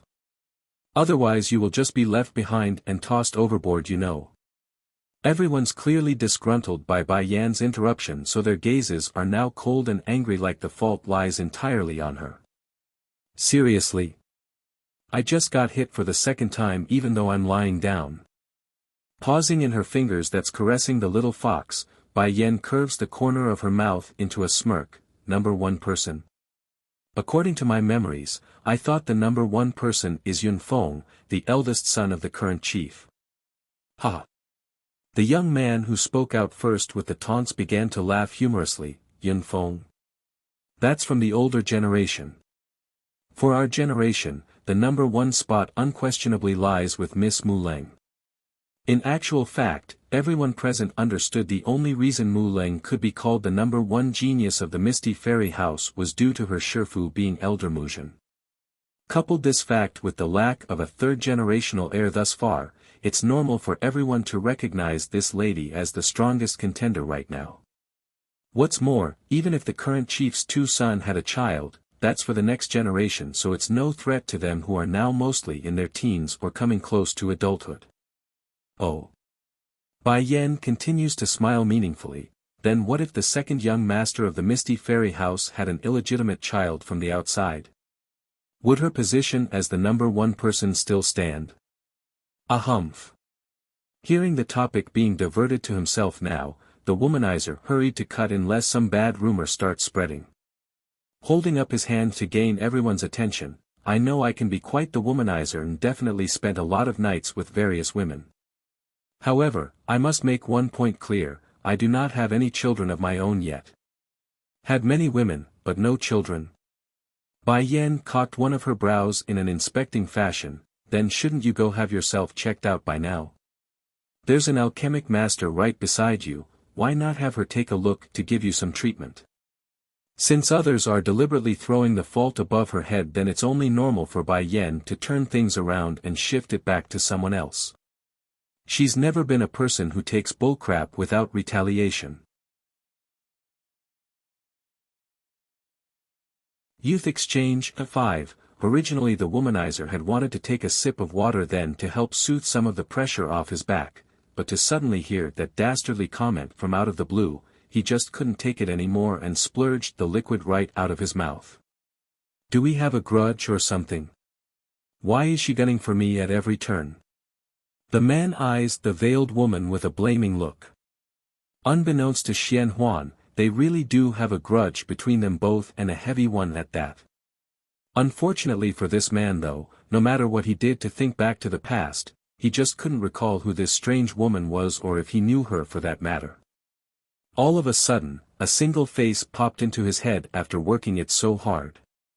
It's a peerless contour of a gorgeous young lady who causes his balls to hurt upon thinking about her. The incident happened years ago when he made a trip to the outside world. He incidentally met a young lady who definitely had quite the look. That's why he went up to her in hopes of teasing her a few words and even took the opportunity to give a slight touch of the face. For that mistake, he paid a dear price of having his balls kicked out by one full sweep of the leg. As a result of that incident, this womanizer never dared to leave the misty fairy house again. He's still having traumatic nightmares because of the brutality he faced that day. Compared to the mean and cruel world out there, he would rather enjoy his life in the warm embraces of the kind and gentle ladies of his home. It's just that. In comparison to the woman in front of himself right now, the lassie from back then was very frail and thin, while this one here had the assets of a fine beauty. They couldn't possibly be the same person in his view. But the major giveaway was the lack of a child. The lassie may be young back then, but she already had a baby son that's inseparable from her side. Miss Muling's face may be frowning, but her voice remains polite despite the fact. I never claimed to be the number one person of my generation, that's merely a title others gave me. In my opinion, strength speaks for everything. Whoever is more capable should have the right to speak. Now please keep quiet while I speak and not interrupt me again. While the audience continued to give Bai Yan the stink eye, their gazes are now gleaming with admiration towards the proud lady who kept insisting the fault lied on others.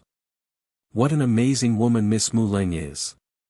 Someone is clearly coming to provoke her at the doorstep, yet she can still treat them with courtesy. How many people out there can do something so gracious? Excuse me? Interrupting you? I like to ask you this then. Allowing her body to lean backwards against the chair in a lazy manner, Bai Yan's attitude grew sharper. Did I speak out just now?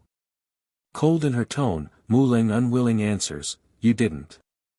Then did I make any noises? No, you didn't. If I didn't speak out or make a noise, then why are you able to claim I'm bothering you? Or are you implying that I can't even move my own body while attending the youth exchange? Now Muling's complexion had turned sour and ugly. She honestly couldn't give a retort to that lest she makes herself out to be a villain.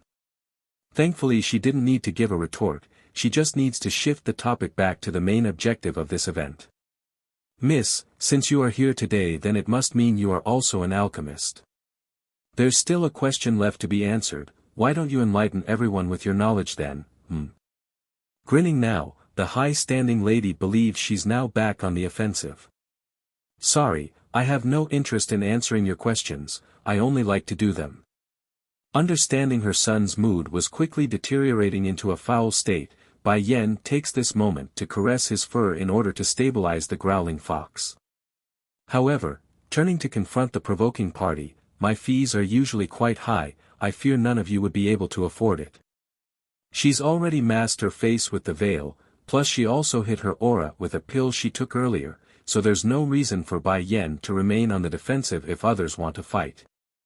A humph. Seeing the ever-increasingly ugly expression on Muling's face, the womanizer knew he must step in at this stage to settle down the friction. Miss, I've been stuck on the lower level of the king rank for a while now. Would you be so generous as to help me in making a breakthrough with your skills? If you succeed, I can offer you a generous reward in return. I am an alchemist, not a person who guides you through a breakthrough. Bai Yan's retort was quite blunt and rude. As an alchemist, you should be able to refine some sort of medicine to help one's cultivation, am I right? Let's do this then. If you can help me make a breakthrough, then I will give you a 10,000-year-old blood ginseng, how about that? I am not interested in that blood ginseng. 10,000-year-old blood ginseng. There's already 3 back at the medicine sect, more than enough for me to squander when needed. In comparison, the tri-reaching Soul Dan pill is far more valuable. Youth exchange, 6, but, I can treat other diseases, like your kidney deficiency for example. Oomph. Blurting out the water in his mouth for the second time, the womanizer was now absolutely certain the other party must have something against him. Otherwise, why else would she keep doing this over and over again? If you don't want me to treat it, then forget what I said. Bai Yan shrugs and shifted her attention to a certain lady that's been hiding among the crowd. This female didn't really stand out by any means, just a quiet average-looking miss who didn't speak a word since the beginning of the event. However, One thing did catch Bai Yan's attention, and that's this person didn't show any fluctuation of spiritual energy around her body. Smiling and intrigued, "Miss, are you unable to cultivate?" Likely able to understand the question was being directed at herself, the young lady in question only sent a glance over to Voice's direction before turning back to Mu Ling's way. There's almost no light in her eyes, like the topic brought on some sort of great traumatic scar. And it's true, there's a story behind that reaction. "Hey man, isn't that the young miss from the Mirage family?" A member of the crowd asks his friend. "Yes, that's her all right. What a shame she is. As the daughter of one of the 4 major families in the Misty Fairy House, she should have been a shining jewel among our age. Too bad she's born deficient and couldn't cultivate. Fortunately her other talents in alchemy are able to make up for that fact, otherwise she'd be facing a fate far worse than a servant at her home." Don't tell me, is this woman intending to help cure the young miss from the Mirage family? Oh, this is getting ridiculous. I bet even Bai Chang Feng of the medicine sect wouldn't be able to do it, let alone this unknown person. Compared to the cynicism of the crowd, the womanizer on the other hand was now getting very interested. Standing up, his peachy eyes now glowed with intrigue. "Lady, mind explaining to us how you intend to treat this girl with your alchemy?" Bai Yan just shook her head and said, "There's no reason to bring a knife out to kill a chicken. I do not need to make any pill with my alchemy. What's more, refining a Dan pill for this occasion would be too expensive and time-consuming. Therefore, she never intended to do anything so laborious from the beginning." Mu Ling's smile now got frosty and intimidating after hearing those arrogant words. "Oh, then please wow us with your ability then, Mississippi. It would be a real eye-opener to witness someone curing a patient without using any pill or medicine. If this woman wants to shame herself, then why should I stop her? She can go ahead and try. Have Sister Huan Yin be able to cultivate? Ha! You come and help me." Bai Yan didn't care for the high-standing woman's provoking words, instead she now turns to Sun Huan, who readily came over to offer his aid. "What do you need me to help with?" Her problem is that her meridians are blocked, resulting in unbearable pain when trying to cultivate. "I want you to infuse your spiritual energy into her body to unclog the veins under my guidance." "I don't think this would work." Rubbing his head, the womanizer holds his doubt. "I know the old relics up there have already tried to help Huan Yin using this method before, but it was all useless because the effects were unsubstantial." The explanation there instantly brought on a wave of laughter among the onlookers. Is she thinking herself a miracle healer or something? Talk about having no self-awareness. Ignoring those ignorant comments, Bai Yan continues, "You just need to do as I say, the rest I will complete on my own." Rubbing his nose at the persistence, the womanizer shrugs and figured he's not going to lose anything. "Alright, I will help you this time under one condition. What do I get out of this?" Youth Exchange, 7, what benefits do you want? Why not this then? You take off that veil and let me have a look at your face, how about that? A flash sparkles within Sun Huan's eye as he states his wish. He really wants to know what kind of face hides behind that cover. "I am afraid I can't do that, but I can cure your kidney deficiency though." Making a faint smirk in return, Bai Yan refutes the request and counters with her own snarky proposal. Twitching in the corner of his mouth, the womanizer has got to hand it to this woman. Can she stop aiming at my kidney for once?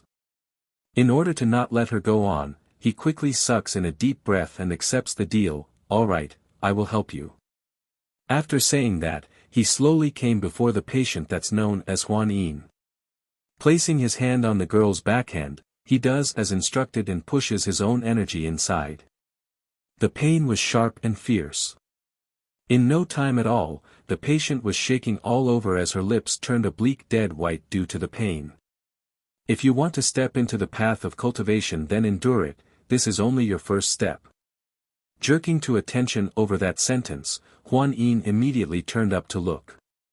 She didn't know exactly who Bai Yen was, but that pair of beautiful deep black eyes were powerful forms of support. Biting her lip, the girl presses on and grew firm this time around. Bang! Suddenly, Bai Yan's palm materializes a cluster of flame that emulated strength and control. In a flick of her finger, the spark of heat was shot into the patient's body, allowing the burning sensation to course through the veins at every turn. This treatment lasted for over half an hour. During the entire duration, Huan Yin could swear to the heavens that she would have died many times over due to the torturing pain. Nevertheless, at every moment when her consciousness was about to turn dark, the stern yet supportive voice kept coming over and reinvigorating her spirit and soul. Now, finally finished and without need to keep going, the patient collapses at the closest opportunity. Huan Yin, the womanizer asks with a frown after catching the girl. Is she going to be alright? No matter what, Huan Yin was still his niece, so the man must hold some responsibility here. Otherwise, he won't have a good excuse to explain to his mother, who's also from the Mirage household originally. Restore her blood with a Vitality Dan pill. Here, feed her this and then have her try absorbing some of the energy particles in the air. Taking the beady little thing from the woman's hand, the womanizer hurried to stuff it into his niece's mouth. Sure enough, that pale complexion on the girl's face swiftly changed back to a pinkish red of good color. But the best part came afterwards. Though Huan Yin had lost most of her consciousness at the beginning when she fainted, she did however gain enough of her senses after being caught to pick up the last remark from Bai Yen. Without any need for persuasion after coming to, the patient herself promptly got into a meditative pose upon awakening and discovered the truth. The spiritual energies in the air were swimming into her body through the skin before eventually reaching her meridian through the veins. There were no sharp pain like usual, in fact it was smooth and unimpeded. Did she do it? Is she able to cultivate now? Is the one recognized as a useless trash from the Mirage family finally able to cultivate? Questions like these were rampant among the guests aboard the river boat, but the inquiring gazes soon changed to shock and dismay after what they witnessed. There's a very clear level of energy fluctuating around Huan Yin's body. How did you do this? Due to the emotional moment, Sun Huan's first reflex was to make a grab for Bai Yan's shoulder to get a better answer. Unfortunately for the man, Bai Yan had no intent of letting anyone touch her, especially from someone who's known as a player. Sliding to one side, she easily dodges the hug with careful finesse. Merely relying on others to infuse their energy into her body is not enough. It also needs the help of someone's flame to help burn away the filth clogging up her veins and meridian. Only by cleaning out those wastes will she be able to be like a normal person. Pausing for a moment to think on her next part of the explanation, Bai Yan didn't want to blow it out of proportion. It's just that no one would dare to perform this kind of experiment because they would very likely burn away her meridian in the process. It's true the procedure is risky to most, but if the controller has a firm grasp of his powers then the risks are superficial at most. Youth Exchange 8, an uproar explodes out of the crowd. Thank you so much. Huan Yin's voice was filled with emotion as she reached for Bai Yan's hand to give her gratitude. There's so much things she wanted to say right now but didn't know how to express herself. I don't know what more to say. Without you, I would never have been able to cultivate in this lifetime. Eventually that heartfelt voice had devolved into a whimpering cry, indicating how much this truly meant for the girl who's been mocked numerous times behind her back. Sure, Huan Yin's ability in alchemy may be very high, much thanks to her own effort, but make no mistake, being unable to cultivate remains a huge regret that she couldn't shirk off. But now, Bai Yan has saved her. So how could she not be excited? You don't have to thank me. If you want to thank someone then thank Sir Xian Huan here. It's he who used a blood ginseng to save you. At first the womanizer still didn't process what she meant by that due to the suddenness of the claim, but that soon changed to an exploding jump into the air. When did I promise to give you the ginseng? Just now, she smiles like a fox in return. I promised you a blood ginseng only if you could help me make a breakthrough. You didn't do that, so why should I give you it? Rubbing her chin like she's musing the logic in that, a blood ginseng is too cheap for me to help you make a breakthrough. However, it's more than enough to help Miss Huan Yin here. For someone who claims to be a friend of all women, aren't you being a bit petty? Grinding his teeth at being put in the spotlight, the womanizer never thought he'd be taken advantage of like this, not after spending the last 20 years having his way in life. Fine, I can give you the ginseng if you like, but you must let me have a look at your face. Without giving any time for the other side to refuse, Sun Huan wanted to take the chance to jump the gun. Unfortunately for this man though, Bai Yan has never been one to let her guards down, especially in some public event filled with strangers. Cold to the glare, she eyes that hand like she's going to chop it off if it inches another step closer. Try and you can lose that hand. Flinching right at the last second, the womanizer normally wouldn't fear any threat from the opposite. After all, he wouldn't be a womanizer if he couldn't handle a few threats from the opposite sex. However, Bai Yan's threatening gaze just rubbed him the wrong way, like there's something creepy to it. Fine, I won't look if you won't let me. Geez, scared baby I to death there. Retracting his hand to pat his own chest, the man looks like he's still not quite back to normal due to the sudden fright. Now it's Bai Yan's turn to feel creeped out. Getting goosebumps all over, she didn't expect something so corny and hair-raising to come out of someone so old. At least don't act like a child when you're one of the oldest here. Against the picture of the two fluttering around her opponent's side, the high-standing woman who started all of this didn't look so good. In particular was the fact that her pursuer had just pretty much ditched her for this nobody. Sure, she doesn't like the guy to begin with, but that doesn't mean it's alright to let others take what's supposed to be hers. Then just as Mu Leng was ready to open that mouth in order to attract attention, a loud rocking suddenly shook the boat and cut her off. What happened? Why do I feel like something is hitting the boat from underneath? A random person from the crowd exclaims. Don't scare me, what could be in the water? It must be your illusion. Another man voices his fear and looked like he's about to faint. The rocking and swaying only got worse and worse following every second to the point where those on shore could now visibly see the distress. Everyone starting to panic and hurried to spread away as a result, afraid they might get caught up in the mess somehow. Calm down everyone. Mu Leng puts on a strong face after seeing the crumbling situation. I speculate it's just a big fish in the water. It will leave soon enough. Remember, this is the Dragon River, there's no monsters here. But I heard there's supposed to be a dragon living in the river. The young man who cried out earlier in terrible fright calls out this fact. Please be assured everyone, Mu Leng's palm was also getting sweaty despite the strong front. Nevertheless, she persists and doesn't falter in the face. I've been here for many years already, never once have I seen a dragon. If there is one though, be at ease, I would love to tame such a wondrous creature as my own pet. She's a good person. It's unsure if it's the reassuring words there, or just her confidence under the stressful situation, but's definitely helping in calming everyone down. That's right.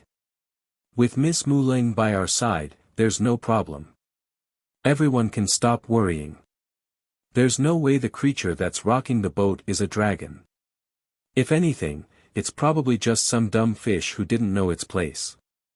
Various murmurs have started to grow stronger until it eventually formed a wave of support.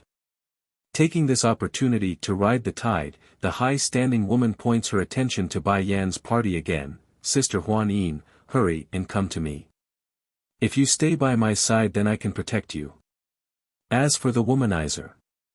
Although he's a self-centered individual who only likes to play with women, Mu Leng has no illusion about the man's strength. A king rank at the age of 30 was in every right a powerhouse who's only second to his older brother Yunfeng. Definitely a target to win over when trouble's around the corner. Huan Yin naturally refused the offer by shaking her head profusely. She's not so ungrateful as to abandon her savior, so she's clinging hard onto Bai Yan's hand right now. If so, then I can't do anything about that anymore. Those who wish to follow me should come to my side now. If anything happens in a bit, I will use all my power to protect them from whatever happens. Putting on a helpless face, the high-standing woman makes it sound like she's their own savior and option. And sure enough, everyone moved to her side like cattle being herded into a pen. Only by being beside her did they feel any sense of security. After seeing the choices of these people, Muleng's lip had inexplicably curled into an open grin as she confronted the man to join her. Brother Sun Huan, since these people were invited here by us, then it's our duty to protect them together. The miss over there isn't willing to come to me, so I can't do anything about that. However, we have a responsibility to help these who does wish for our help. Even in the face of the second young lord of the Misty Fairy House, the woman's air still carried a level of arrogance, like she's just as superior. So what if he's a king rank? I'm only 26 this year, so it's just a matter of time before I exceed him. I bet I can even become a monarch rank in just a few years at this rate. The womanizer didn't answer right away as expected. Instead, he's now shooting his supposed partner for the event a glance before shifting it back to Bai Yan's body. Those eyes were peachy when landing on the latter. You alone should be enough to protect those around you. I will stay and keep this lady company since she is still a guest after all. The river boat was mainly divided into two compartments here. Since Muleng wanted to play the dividing faction card now of all times, it has come into a situation where two underlying parties made up the entirety of the guest list. And since the compartments were closed off by a wall, it would be difficult to lend a hand when one side faces trouble. Against the open opposition and refusal to do as she wished, the high-standing woman immediately took this as a form of insult to her ego. Clenching that fist, she was just ready to say some more swaying words when the boat got rocked again by some sort of impact. Now things were becoming increasingly distressful to the point where the crowds have started to lose their balance. Look out! Suddenly, the womanizer noticed a huge tail that's covered in scales shooting into the cabin to make a grab for a person. Hold it! Muleng actually grew furious and snapped after seeing a monster appearing. This was tantamount to being slapped in the face because she did proclaim there couldn't possibly be a monster in the river. Perhaps aware of the oncoming attack from the third party, the creature swimming underneath the water actually surfaced its head to reveal its true face. There are two horns on the head, with scaly skin that glistened under the sunlight. This creature looked downright ferocious with its sharp canine teeth baring at the impudent wench. Der Dragon? She's a good person, too. There really lives a dragon in this river. It's a dragon, it really is a dragon. I have seen the pictures in the old texts, it's exactly as described like that. And, it doesn't look like there's only just one here either, the banging is still happening beneath the boat. But we have Miss Muleng here, there's no need to fear everyone, she will keep her promise and protect us. While various remarks were being thrown in the air, the high-standing woman herself didn't feel so high and mighty now.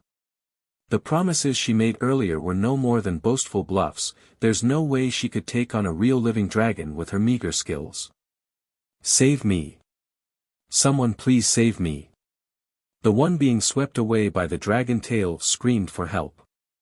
In her moment of panic, the girl's first instinct was to seek the assistance of Muleng because she's the one who stood out the most and was at the forefront of the deck. Unfortunately for the desperate victim, her supposed savior didn't move an inch, only standing there without action like a hesitant bat. This reaction didn't go unnoticed by the girl herself, of course, which gradually caused the flailing and crying to quiet down due to despair. The victim may not want to die or be kidnapped away by some unknown serpent, but she's not so dunt in the head to not realize Muleng had no requirement to save herself. After all, they're not family or friend, merely guests of the same event. Eventually someone did make a move though.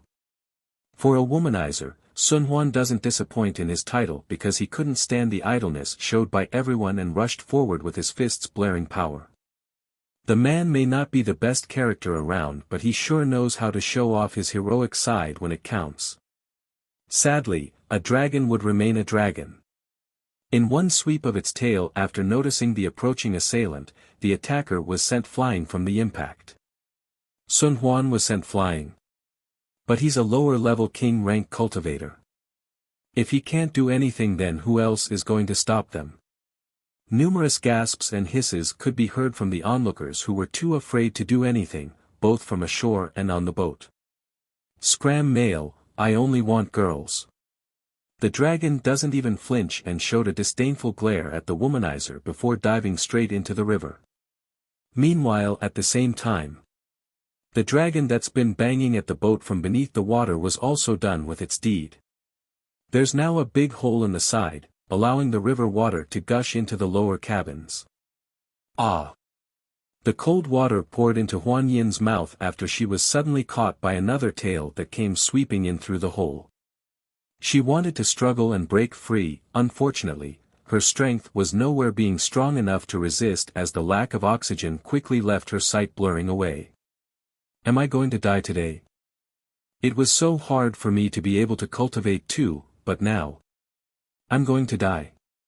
Frustration and sadness plagued that pitiful smile as she closed those eyes in acceptance. But fate has kindness. Just as she's about to hit rock bottom, a hand suddenly reached out and grabbed her by the wrist. Before Huan Yin knew it, air, fresh and powerful air filled her lungs, refreshing her already muddled consciousness with life again. I didn't die. In that moment of her life, the girl could not believe her luck. She had already given up and stopped struggling underneath, but now her face was above water and gazing up at the sky. Then all of a sudden, a bolt of electricity zapped her brain upon remembering what had happened and the hand who helped herself. Before Huan Yin could ask those around where her savior was, the other girl who was also dragged into the water was thrown into the air and landed back on deck like herself. By this point the deck of the boat had been filled with people, they're all making apologetic looks as they watched the bottomless river. Who? Regaining some strength after collecting herself, Huan Yin hurries to search around. What happened just now? Who saved me? The faces coming back were very complicated. In the end it was the womanizer who decides to explain the details. It was the girl who cured you earlier.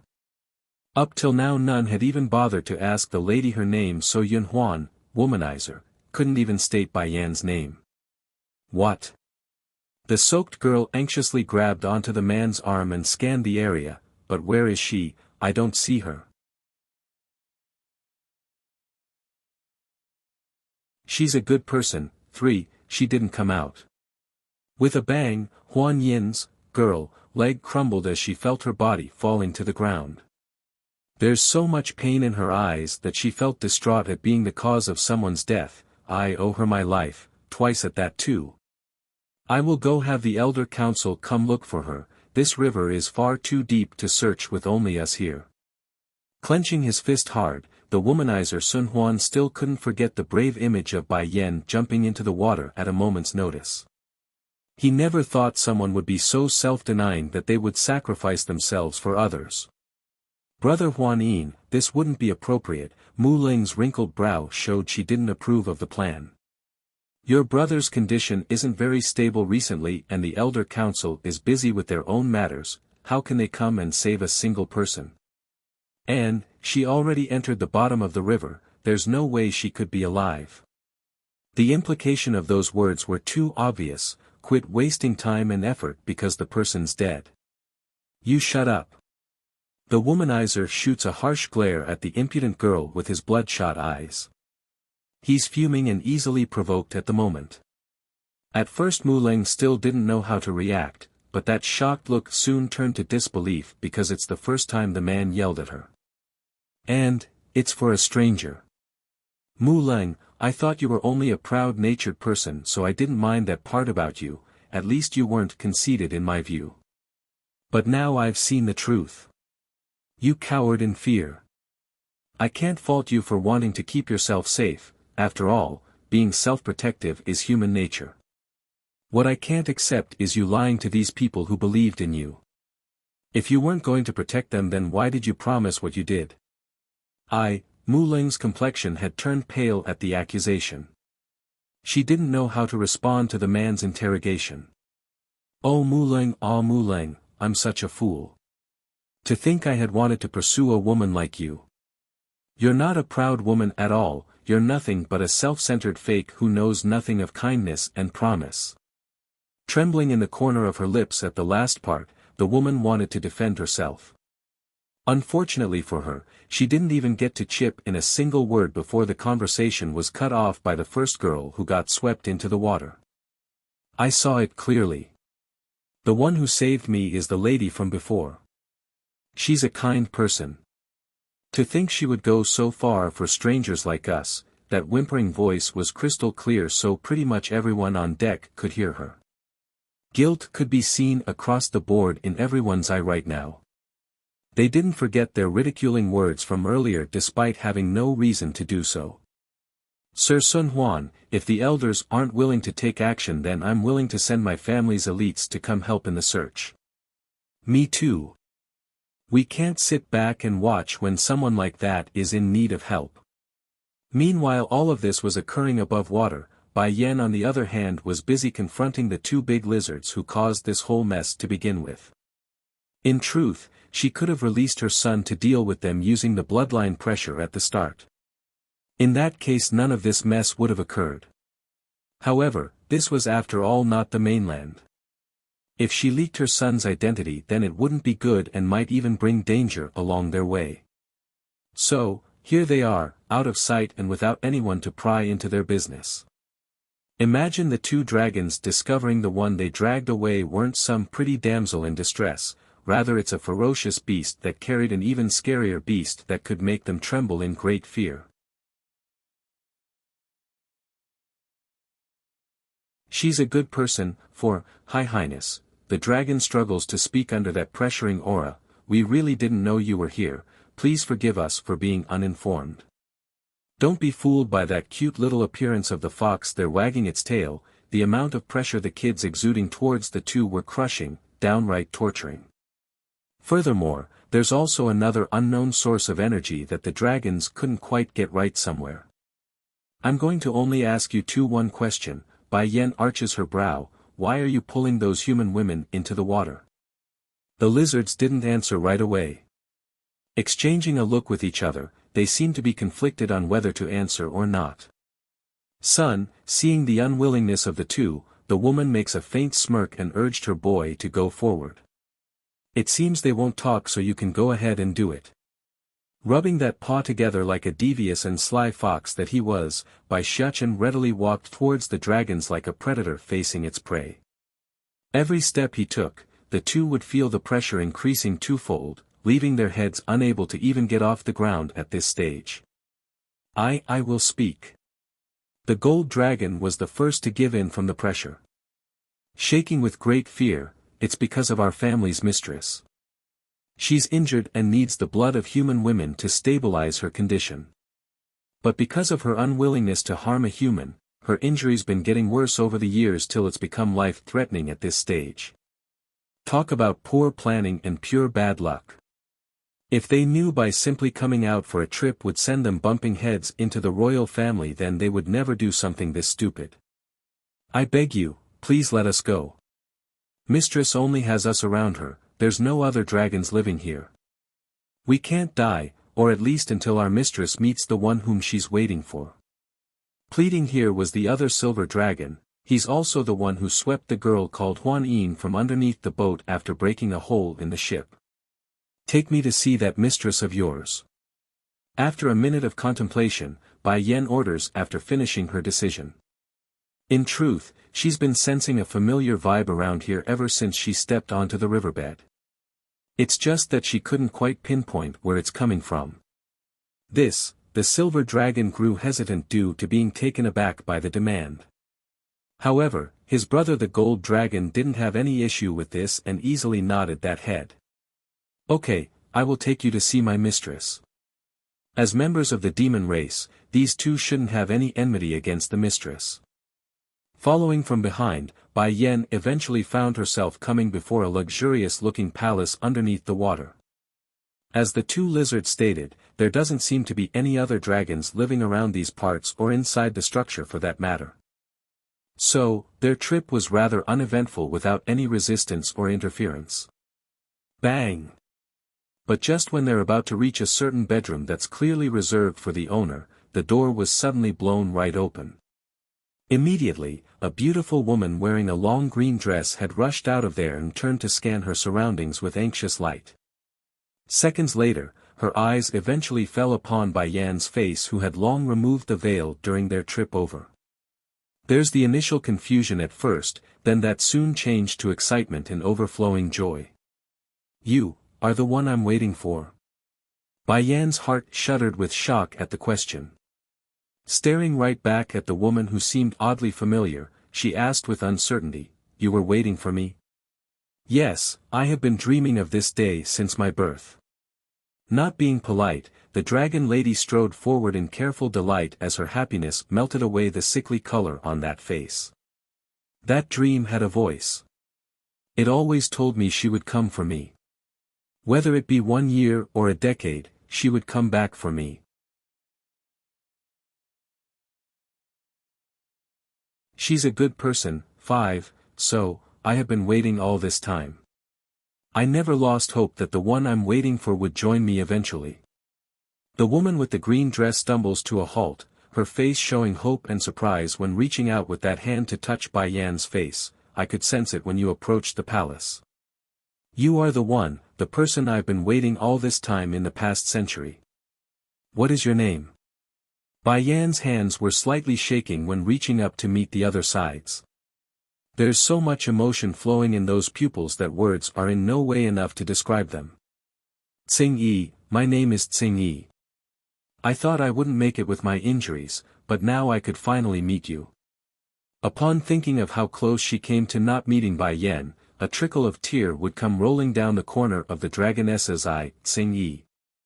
Hugging the woman, Bai Yan could feel her heart pumping with pain over what she's heard. "I'm here now, don't worry. From now on no one can hurt you again because I won't let them." Tsing Yi has the blood of the azure dragon in her veins, so the woman's identity speaks for itself. However, Suzaku, Vermilion Bird, did mention azure dragon was a man. Well, a change of sex during a reincarnation couldn't be ruled out here, right? "I believe in you." The woman's voice sounded very nice to the ear, like the flowing water of a mountain creek. "Tsing Yi, let me see your body right now." Letting go of her hug, Bai Yan inserts her spiritual feelers through the skin in order to examine the dragoness. Almost immediately, her expression had turned grim. "Who caused you to become like this?" The current azure dragon could hardly be considered the great sacred beast that's been described in those stories. In fact, her life force was on the edge of flickering out. If Bai Yan came even a day later, it's very likely the dragoness would have died on her own. Casting that face down to the ground, Tsing Yi's aura turned weak and gloomy. The misty fairy house is home to a clan of dragons.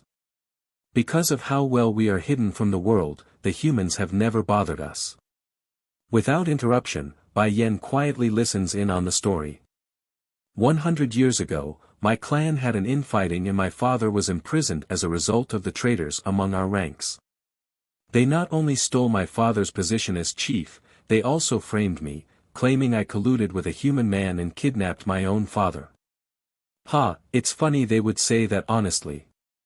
How could I have colluded with a human to harm my own father? If the other clan members had just investigated a bit, then they would have known the man was merely my friend that I met on a trip. In the end, the rest of the clan members were swayed into hunting me and nearly took my life in the following pursuit. Originally I wouldn't have lasted long after the injuries I sustained, but I just couldn't accept my fate ending like that. From birth, I've been waiting for you, so I couldn't bring myself to die like they wished. Tsing Yi's expression looked lifeless and sad then, knowing full well about her own condition. "I'm sorry, I can't stay with you longer. At most I can only live for a few more days." As for rescuing her father and reclaiming the clan, that's nothing but a pipe dream at this point. "I will find a way to heal you." Bai Yan's complexion was seething with rage. "Don't give up, Tsing Yi, I will definitely save you." I just need to find the right ingredients. Once I do, your injuries will immediately be cured with my help. Shooting up her eyes in surprise, the dragoness's voice became emotionally excited. I can really live. Giving a heavy nod in confirmation, I won't let you die. Also, going silent for a moment, Bai Yen then rummages through her storage bag before pulling out a bottle. This here will help you keep going for another 3 months. I will use this period to gather what I need. Do not give up until I return. Yes, mistress. Overjoyed in her smile, Xing Yi collects the gift with careful precision, but please don't leave yet, there's something I want to do first. Can we form a contract? She's a good person. 6. Contract. Blinking her eyes, Bai Yen was rather taken aback by the suddenness of it all. Even so, she didn't refuse after recalling back to the events which took place when she contracted little Rice back at the bedside. Closing her eyes, let's begin then. At the permission, the dragoness quickly pointed her finger over to Bai Yan's temple and allowed the stream of connection to bond together between mistress and familiar. And sure enough, the vivid scenes of the battlefield had once again emerged within the mind of the latter. This is my past life. No, this is my memory from 2 lives ago. It was then while Bai Yen remains busy fussing over which life this was, a loud chaotic ruckus of metal and explosions had pulled her attention. Hurrying to seek the source, Bai Yen could see there are 2 opposing forces at a standoff. Almost immediately, she could recognize one of them. It's a young man wearing a deep blue gown with a very handsome contour of a proud general. There are a lot of similarities between this youth and Xing Yi's face, though they're different sexes though. Why do you submit to a mere human woman when you are the great dragon general of the demon realm? Tell me where she is and I will let you live. The enemy frowns and attempts to sway the unyielding youngster. In return to that proposed deal, a wild laugh was all that came out of the general's mouth. If none is willing to take on this daunting task in hell, then I shall do it. But before I head off into hell, I will take all of you with me first. So what if I have to go to hell after I die? If I can attack the gods themselves, then a simple place like hell is nothing to fear. Attack. The enemy forces were outraged by the youth's arrogant proclamation. In a wave of the leading man's hand, find that woman, she is likely at the brink of making a breakthrough. We must use this golden opportunity to slay her during her weakest. After the orders were given, both sides immediately charged into each other and blood soon stained the sky and ground.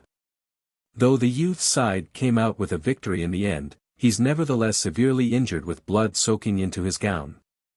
There are a few survivors on his end left, but they're so far and in between that it's not even worth mentioning anymore. And fate has a tendency to toy with those who are living as always. Just as the youth's about to pull up the very sword in which he's using to support himself, another blade had abruptly came down from the sky and pierced into his chest. Puff! Losing pretty much most of his motor skills after the sneak attack, the youth finally turned his head around and met the assailant's gaze. There were numerous emotions after he recognizes who it was, but most of it were disbelief and sadness. Why are you, sadly, the final sentence there could never be completed. Crashing to the ground as all life left him, a cloud of dust scatters into the air over the impact. Outside the battlefield, Bai Yen desperately wanted to see the face of the assailant for herself. Unfortunately for her though, the layer of fog over that face remains regardless of how she moved around. Even so, there was one point she's certain of now: the assailant must be acquainted to the youth if he could get a hit in so easily from behind. Boom! The scene exploded and shatters into a million pieces, causing Bai Yen to return to reality and collapsing onto the cold hard floor. Tears quickly came trickling down as the wave of emotion hit her in full. Mistress, what's wrong? Xing Yi didn't understand the huge change in her mistress's demeanor, so she's starting to get worried. It's nothing. Shaking her head in return, Bai Yen didn't want to make a big deal out of this. After all, she knew the scenes from her memory were powerful images to begin with. For the sake of getting an answer, she's not going to stop.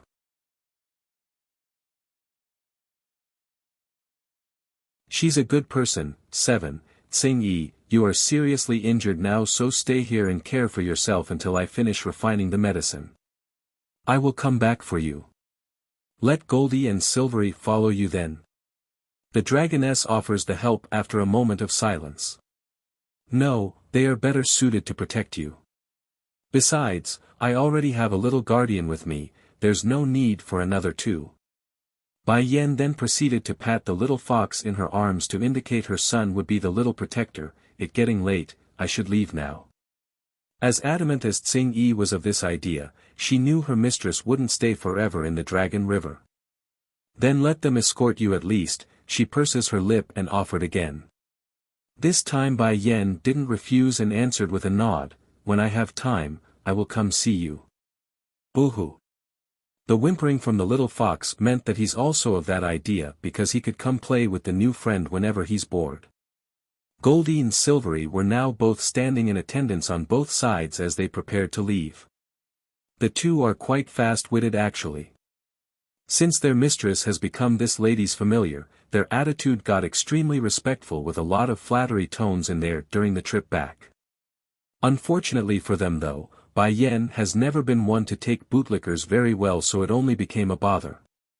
Once at the described exit, she shooed the both of them away like they're contagious or something. Back over in the surface, Huan Yin, girl, had just returned to her home after everything exploded into a rescue effort for Bai Yen. The poor lady was dreadfully moody for the lack of result and hanged her head as she walked past her own father. Hold it! Huan Lifang hollers out to his daughter after getting no eye contact. Coming back to attention, the young lady turns without energy. Father, did you call me? What happened to you today? Why are you so dejected? Speaking like it's nothing, I can cultivate now. I can cultivate now. This news literally smashed the old man into startling amazement. Nearly screaming in that voice due to the joyous news, what do you mean? Daughter, you can cultivate now. If she can cultivate, then why is she acting so dejected? Biting that lip, the girl couldn't hold it in anymore and allowed the tears to come forward. That lady who cured me is in danger and is now missing. Father, please help, please send someone to save her. What? Huan Lifang was furious and exploded with rage. Since the lady was the one who cured you, then of course we will go save her. She is the benefactor of our family. Just tell father who it is, I will send my people to crush them right away.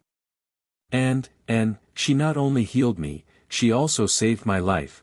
The girl's voice started to stammer as she's about to openly cry. At the time the boat was being attacked by a dragon. The creature dragged me into the water and I thought I was about to die when no one came to help me. That's when she dived in without any care for her own life to save me. Dragon? This. The father's eye now showed absolute shock over the stunning news. He's heard of there being dragons within the Dragon River, but never has he seen or heard of one being sighted. It can't be, there really are dragons living in that river. Daughter, you go inside and rest first.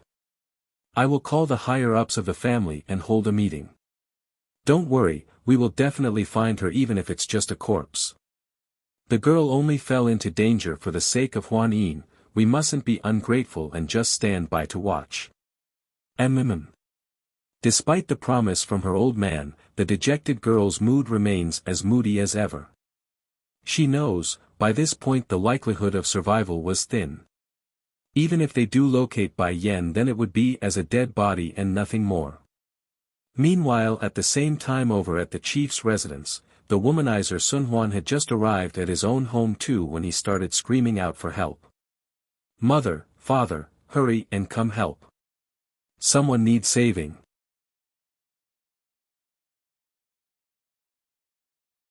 Hypocritical Muleng. 1. In this usually quiet estate, the eager voice of this womanizer was no different from an injection of adrenaline, sending all of the occupants inside to rush out in search of the commotion.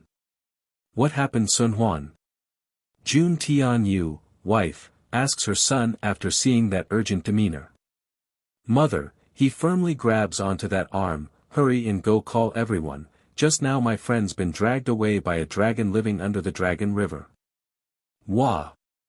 The group of elders who followed from behind the lady of the house were all aghast by the shocking news. Their faces were either showing incredulous or disbelief.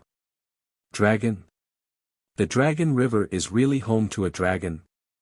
For a while there, everyone was exchanging silent looks because they knew there's just no way for survival after being towed away for so long. Son, the mother remains to be the calmest here and wanted some more details. Tell me what exactly happened first. Giving a slight nod in return, the womanizer knew he must do as told in this situation. Bit by bit, he went over the story of how Bai Yan cured Huan Yin's condition, then of how she dived into the water despite the danger in order to save the two girls who were dragged under the water. Jun Tianyu and her husband Wu Wei were both quite shocked in the face afterwards. One for learning there's such a selfless person under them, the second being the incredible ability the lady portrayed on the boat. You mean that lady really cured Huan Yin's condition? Chief Wu Wei asks with a tinge of anxiousness in his voice. The man held a very clear picture of the lass's physical condition, so the fact that someone could cure her left a lot of questions to be answered. Yes, father, you must save her. Even at this point the womanizer still doesn't know why he's acting so heartbroken over the scene of Bai Yan being dragged into the bottom of the river. It's definitely not love or adoration, that much he's certain. So, what could this feeling be that's constantly stinging at his heart? Okay, the mother's gaze looked grim. I will have our people go search for the lady. Perhaps she might be alive still if we are quick. With the guarantee of the lady of the house, Sun Huan's expression also lightened up. Thank you, mother, as long as you can save her then I will be good in the future too. Making a helpless smile over her son's promise, this mother didn't know whether to be happy or sad that it took so long for her second son to reach this level maturity. Compared to her first son, Sun Huan definitely left a lot to be desired of. You go and rest first. If there's any news then I will come inform you. Giving a nod at that, the man then turns away for his own room. Madam. The elders were dissatisfied with the rash promise and quickly objected. The first master is already terminally ill. We don't have time to waste on searching for some stranger. Please reconsider the decision. Growing heavy in the complexion, the woman got stern in the voice almost immediately. This is my decision. No one is allowed to have any objection. Chief. The elders then shift their eyes over to Chief Wu Wei instead. Coughing twice at the added attention, the chief knew he must take a side. Everything is to be done according to my wife's will. Since Wu Wei has spoken, the rest of the elders could do nothing but carry out the command. Arching their fist, they quickly retreated away. Are you trying to take a chance with that lady after hearing Sun Huan's claim? Alone now, the husband turns to his wife and asks inquisitively.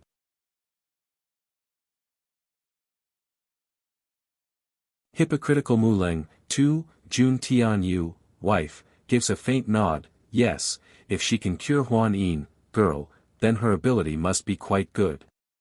I want to invite her to come look at Yun Feng's condition. But she's been dragged down to the bottom of the river by the dragon already. I fear her likelihood of survival is slim at this rate. Unable to hold in his frustration over this sad predicament, Chief Wu Wei felt a sense of bitterness in the mouth and sighed heavily. This may not be the case. As long as we don't see the body then it's very possible that she's alive still somehow.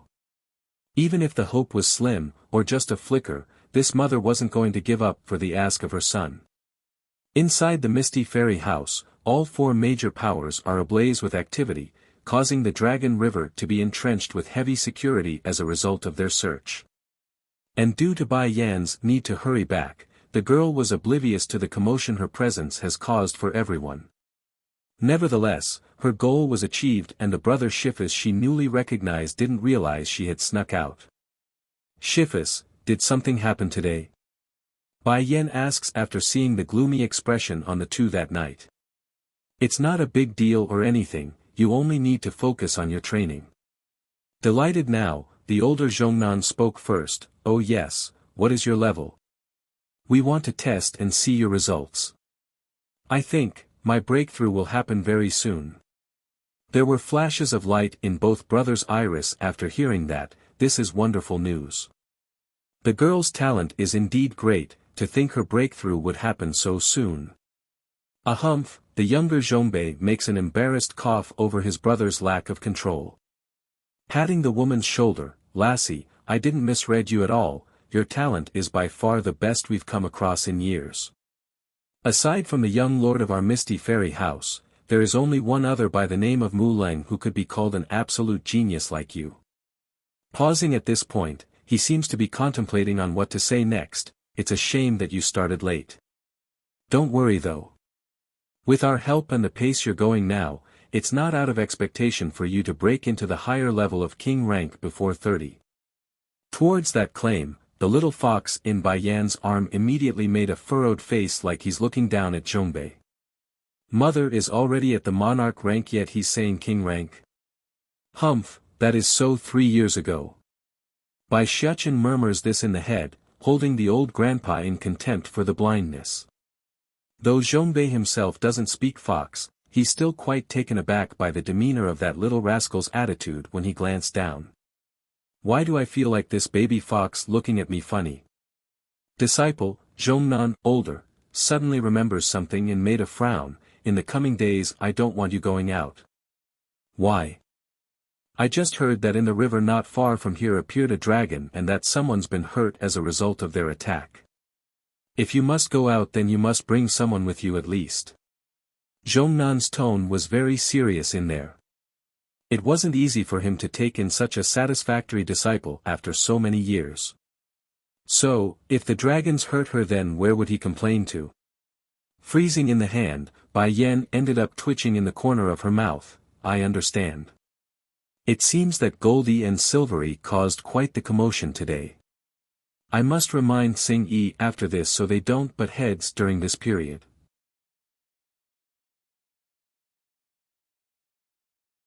Hypocritical Mu Leng, 3, it's good that you understand. Despite sighing in relief, Zhongnan doesn't let this go lightly. I will need to send a couple of people to shadow this lassie in secret. I can't let her be harmed because we're careless. Mu Manor. Clutching her sweaty palm as she paced back and forth between the big hall, Mu Leng felt extremely uncomfortable inside as she waited. But that changed as soon as her eyes fell upon the beautiful lady that walked in the door, Shifu. Smiling at her disciple, Elder Muzhen didn't hesitate to ask for why the girl's acting so strange. Are you waiting for me? Why are you looking so nervous? Yes, Shifu, pursing that lip, Mu Leng drops that head before speaking. Shifu, I think I've failed in getting close to Sun Huan. The proud woman never favored someone like Sun Huan to begin with, even if he was the second in line to the position as chief in the Misty Fairy House.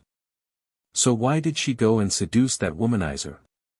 There were several reasons but it mainly surrounded the fact that she had a desire for power and her Shifu instructed her to do so. Give the specifics, I want to know the details. Stern and dark, Elder Muzhen orders. Bit by bit, the story of what happened on the dragon boat was listed in clear detail.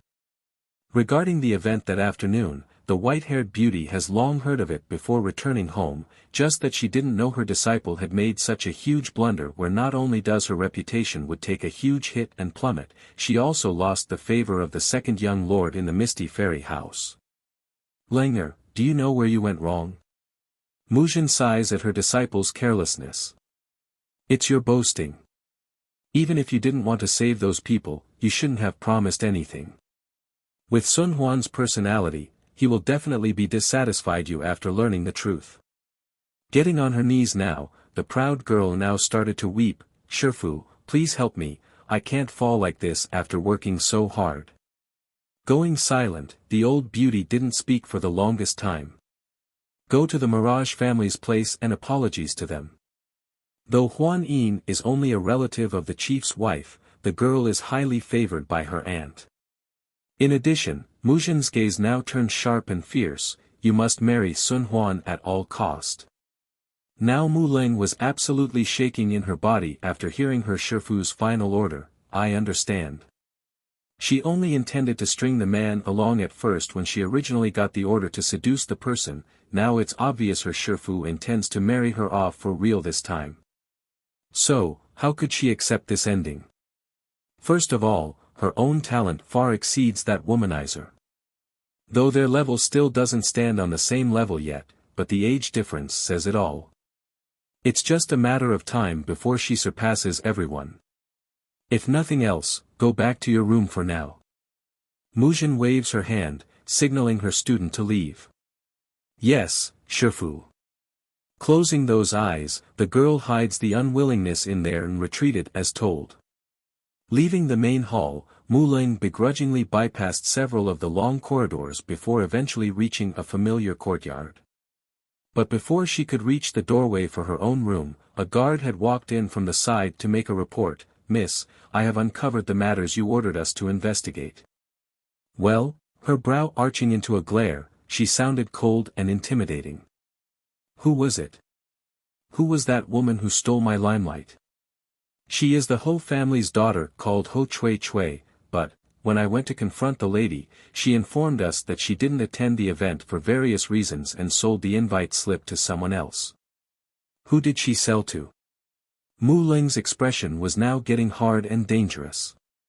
We were able to locate the dealer very easily and even managed to get a portrait of the woman according to the description he gave.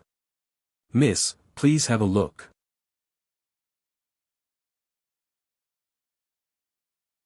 Hypocritical Mu Ling. 4. The guard in question hurries to present the portrait in front of the lady. After careful scrutiny, Mu Ling's expression soon changed from smug to enraged anger. The woman on the portrait was almost surreal in how beautiful it was, far surpassing her own image in every way. In particular were those eyes. It's deeply attractive and the key factor in confirming it's indeed the same person she met on the boat. She is the woman who bought the invitation. Biting her lip, she asks with a frosty tone. Go deal with that dealer first, then go tell that Ho Chui Chui that if she wants to be a prominent figure around here then she is to do as I say.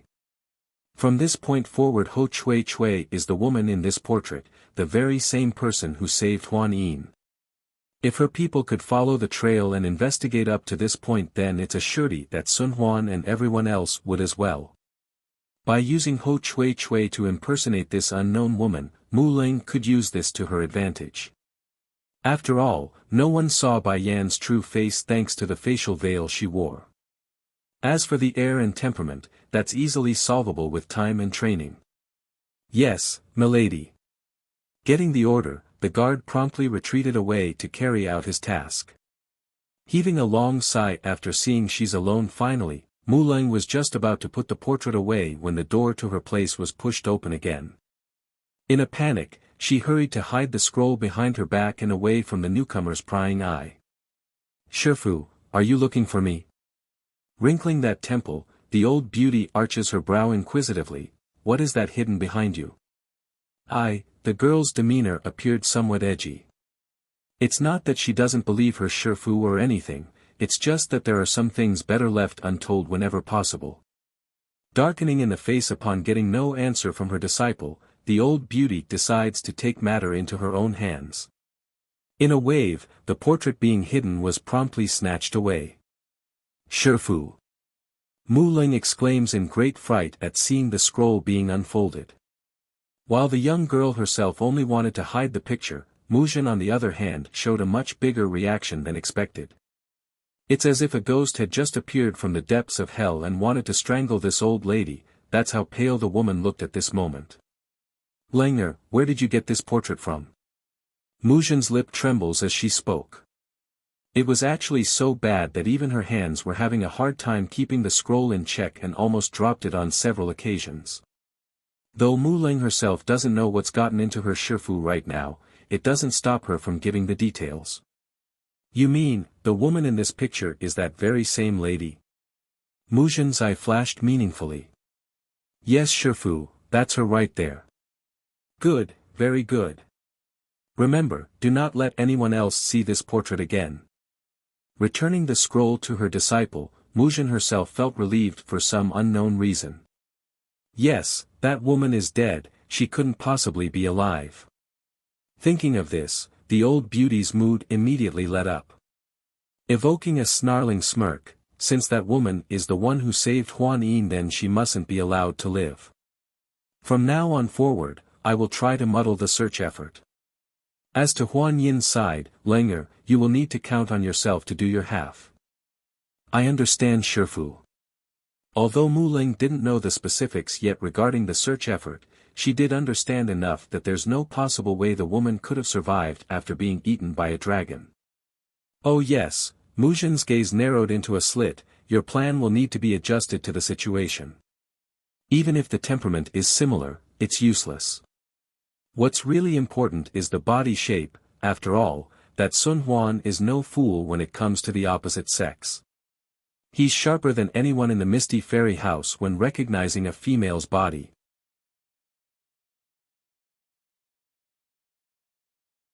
Hypocritical Mu Ling, 5, Shifu, I know what to do. Glowing a frosty tint in those eyes, Mi Ling confirms she's got the idea in her demeanor. This time I will not let my plan fail. The Ho family was a small to middle-ranked household in the Misty Fairy House. As such, even if the disciples under them would have to survive with their tails behind their butt. But that's all changed in the past couple of days thanks to the people sent over by Mu Ling. Not only did Ho Chui herself readily accept the proposal to impersonate Bai Yan when the idea was brought up, she also willingly joined the plan to become Huan Yin's benefactor in light of the deceit involved. It's simply too tempting, being a person of superior status. However, there's just one minor issue, she must lose that buttload of weight from her figure. Sadly, Ho Chui has always been a glutton. Forcing her to go on a diet was excruciatingly painful. Therefore, it only took a few days before the girl couldn't handle the restriction anymore and secretly snuck out of her home to visit the best restaurant around. Oh ho ho. Bai Shechen tugs at his mother's sleeve, those eyes shooting straight over to the restaurant that's giving off a salivating smell in the air. Are you hungry? Halting in her step, she asks with an affectionate gaze. Giving a desperate nod at that question, the baby fox looked absolutely adorable in that appearance. It's no different from a baby pleading for food to his mother. In actual truth, the boy didn't really want the restaurant's food, rather it's his own mother's cooking.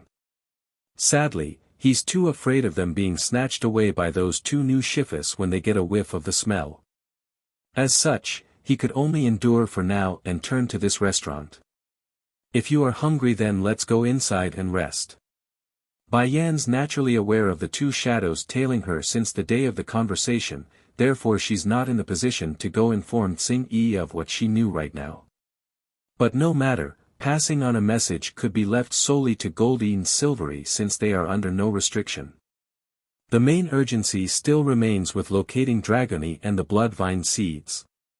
Bai Shechen didn't have that much problems compared to his mother though, he only has food in mind at the moment. Blinking like stars in his eyes, the little fox licks that cheek like a good little son that he was and got a good rub on the head in return. Unbeknownst to the boy though, Bai Yan was rather worried about her son's current state for it's been a long time since she's heard him call out to her in that cuddly voice. The business around this Longjing restaurant was very good based on the fullness of their lobby.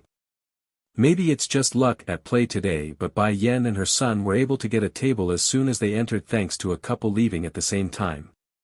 But good fortune doesn't always last. As soon as she's finished picking out a few dishes and was in the middle of playing with her son, that's when it happened. Ho Chui, I obviously came first so based on what can you take my seat? The voice sounded angry. Sneering in return, Lu Yu, you've snatched my stuff on more than one occasion before so what does it matter if I return the favor just this once? You, the other person stares wide-eyed there. The idea of Ho Chui talking back to him simply never crossed his mind. What's going on here? This girl always run like a cat as soon as she sees me, why is she acting so rudely all of a sudden? You are crazy. In the end, he snaps and shot this over to the instigator of the drama. You only dare to pick on me before because of your brother working in the chief's manor. From now on Ho Chui Chui, will no longer put up with your affronts. If you don't scram before I get mad, then I will show you what it means to cross me.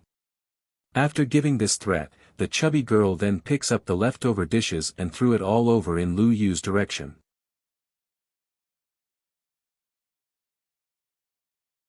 Hypocritical Muleng. 6. At the same time while this was occurring to one side, the waiter in charge of serving Bai Yan's table had finished bringing over their food by then. As the little glutton that he was, Bai Xiaoqin's little paw naturally wanted to make a grab for the delicious things placed before his eyes.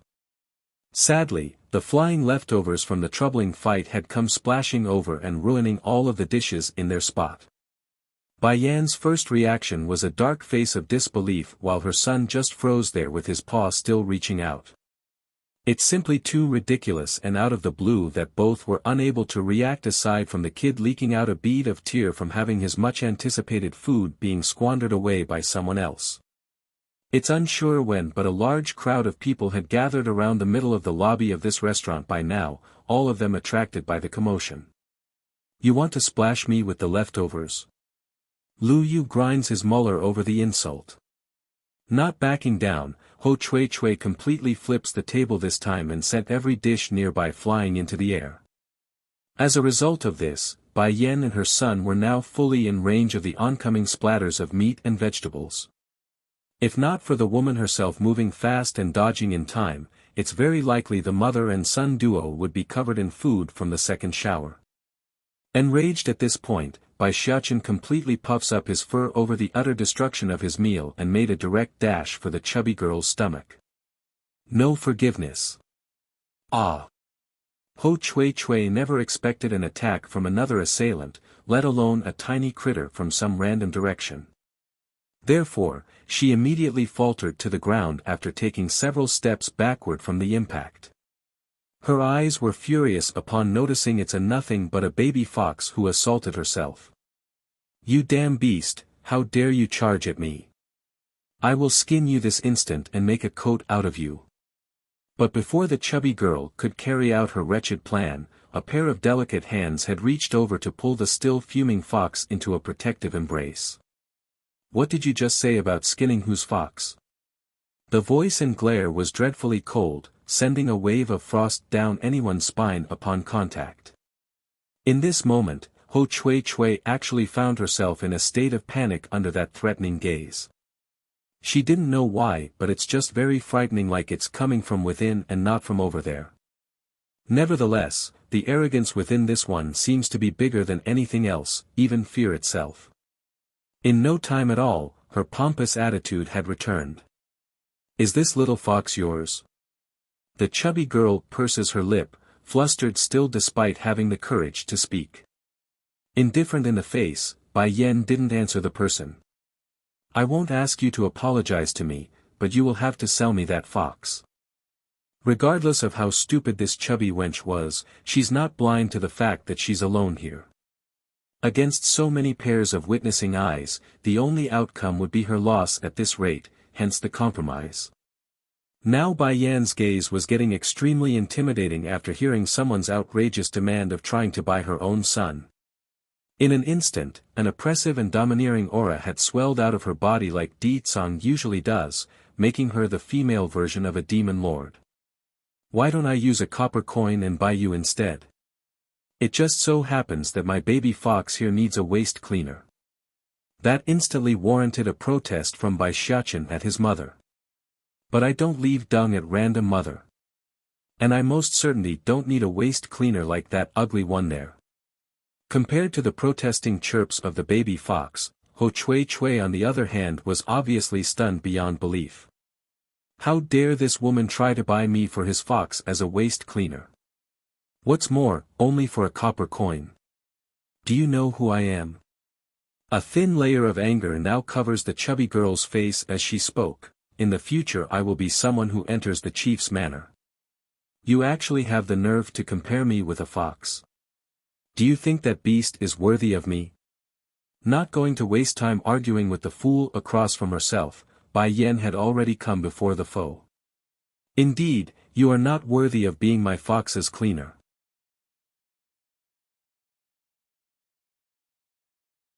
Can't let her live. 1. Ho Chui Chui was so shocked that her eyes were literally popping. Against that murderous intent, even her breathing had become difficult. Pine.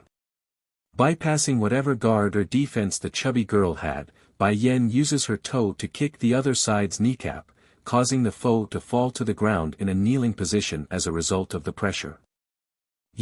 Enraged by the humiliation, Ho Chui Chui swings her head up to be only confronted by those deathly glares. Whatever she wanted to say in retaliation in that split second, it's completely gone and replaced by an involuntary gulp.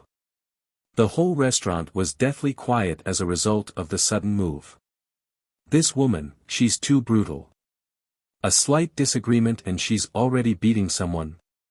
Do you still want to buy my fox? The heel of her shoe now firmly pressing down against the chubby girl's back, causing a not so obvious pain in the victim's bone in the process. Or do you plan to skin him instead for his fur? With every question and word given there, Ho Chui Chui's complexion would grow paler by the second because of the increasing pressure on her bone. In no time at all, a squirt of blood had seeped out of that trembling mouth and brought her back to reality. She's hit a brick wall this time, a cue for trouble beyond her rank. If only I can reveal my identity, then this woman would never dare to do this to me. But Mu Ling's message continues to linger in that head. If they want to successfully impersonate that woman, then the public mustn't be allowed to know about the matter. Gritting those teeth, Ho Chui Chui ends up holding back her anger. In the girl's mind, there would be other chances in the future for payback. Outrageous. It was just then a loud hollering voice had drifted over from the restaurant's doorway. Following the source of that sound, what came into view of Bai Yan's eye was an elegant face of someone she's met before. Mu Ling also noticed the inquisitive gaze coming her way right at that moment, but unlike the flat reaction from the former, she herself was absolutely shocked by what came into her view. The very sight of Bai Yan's face was enough to make her go green until it eventually fell into a state of panic. Not missing this, a pang of suspicion promptly sprouted within Bai Yan's head. It seems this person recognizes me. Hold it. Forcing down the unsettling mood inside, the usually high-standing girl slowly strode into the restaurant to confront the other side. Miss, this girl is my friend, I hope you can let this slide out of consideration for my name and face. The plea for mercy immediately warranted a look of gratitude from the chubby Ho Chui Chui. She didn't expect someone as important as Mu Ling to personally come save herself, let alone claim they are friends. The rest of the occupants inside the restaurant were nominally shocked, of course. There's plenty of envious looks shooting their way now, to the point where Lu Yu, who's the other participant in this fight, had also backed down. The boys practically trying to hide in order to avoid eye contact. The message today was too obvious. As long as they're not brain dead, there's only one meaning: the whole family of the Misty Fairy House will no longer be a third-rate family anymore. Give you face. Bai Yan's gaze squints into a frosty stare. Do I know you?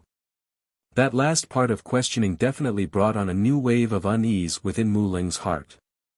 She's very much afraid this woman would remember their last encounter and ruin everything she's had planned for the future.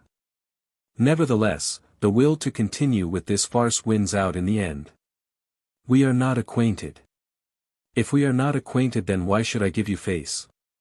Sneering with contempt at this point, Bai Yan cocks a smirk. Is your face worth a lot of money? Now Mu Ling could no longer keep up her facade and actually showed a crack in the face. She simply never expected there to be an individual who would dare go against herself in the Misty Fairy House. If you are unwilling to give me face, miss, then I can only apologize ahead of time. Uncle Mu, please restrain this lady for me. Putting on an indifferent air of someone of superior status, this girl acts like she's above everyone else despite willingly joining in on the fight. But in truth, Mu Ling wanted this outcome from the very start. She only needs an excuse to have her people make a move. Then when it comes time, they could just make up some lie about it being an accident when they harm or kill off the woman.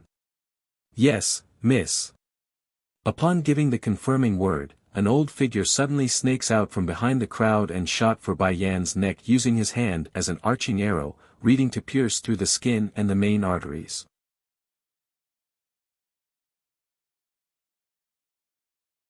Can't let her live, too. Seeing that the old man had already come before her very eyes, Bai Yan was now stuck in a predicament of whether or not to release her true strength. Issue was, if she did so, her secret would be revealed. But on the other hand, it's very unlikely she would be able to leave if things continued like so. Heaving out a long sigh, Bai Yan knew there's no other choice. Just when she's about to lift her hand to counter, something unexpected occurred and two figures from outside the restaurant had come before her and blocked off the path between herself and that Uncle Mu. They are two middle-aged men, each stern-looking and giving off a strong vibe like mountains that they were. It's you two. Retracting his strike, Uncle Mu looks on in shock at the newcomers. Why are the two of you here? Truth was, it's not just the old senior who's in utter shock. Even Mu Leng who's standing in the back were filled with disbelief like she's seen some horrific scene. What is Tai Long and Tai Hai doing here? Aren't they supposed to be Elder Zhongnan's subordinate?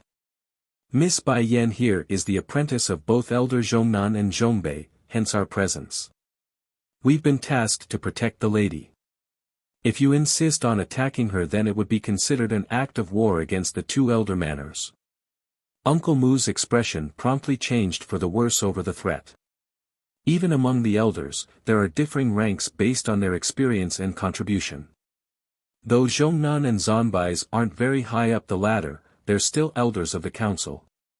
What's more, the chief himself has ordered before that in order to avoid conflict between various factions and elders, the one who makes the first move would automatically be at fault regardless of the reasoning. We've offended the two of you then. Cupping his hand at the two guardians, Uncle Mu swiftly turns around to the lady. Milady, we should go back first, it's getting late.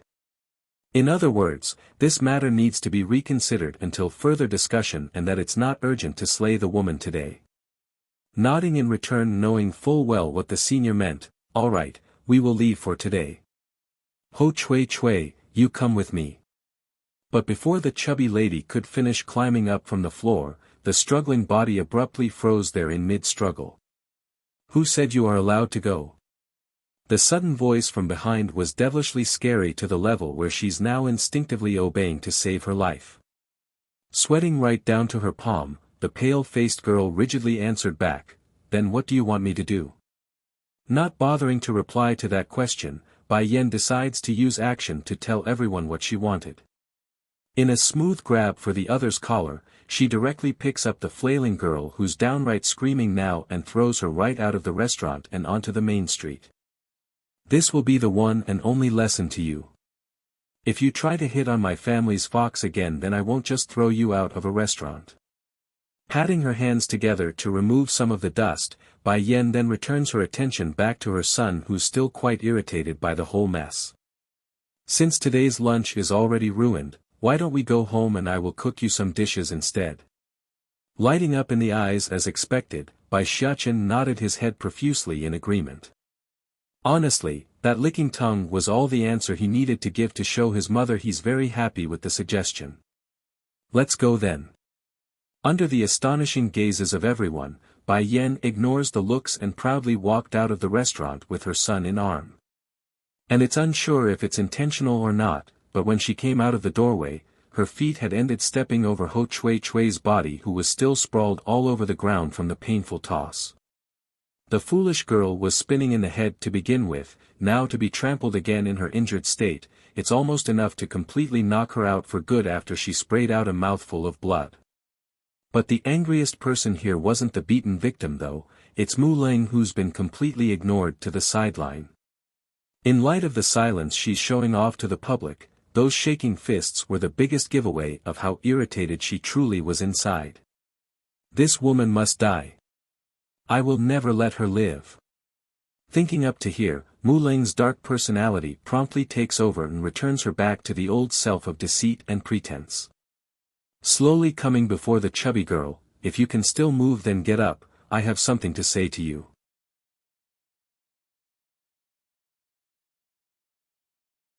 Can't let her live. 3. Still in her dizzying state, Ho Chui Chui originally wanted to get some help in climbing up. Unfortunately for this chubby lady though, Mu Ling outright ignored her reaching hand and bypassed herself. In the end, she could only grit those teeth and get up by herself after much struggling and chased after that moving back. Mu Manor, inside the study room. Mu Ling's gaze was dreadfully cold as she eyed the ignorant wench who disobeyed her orders. Did you forget the things I said to you before?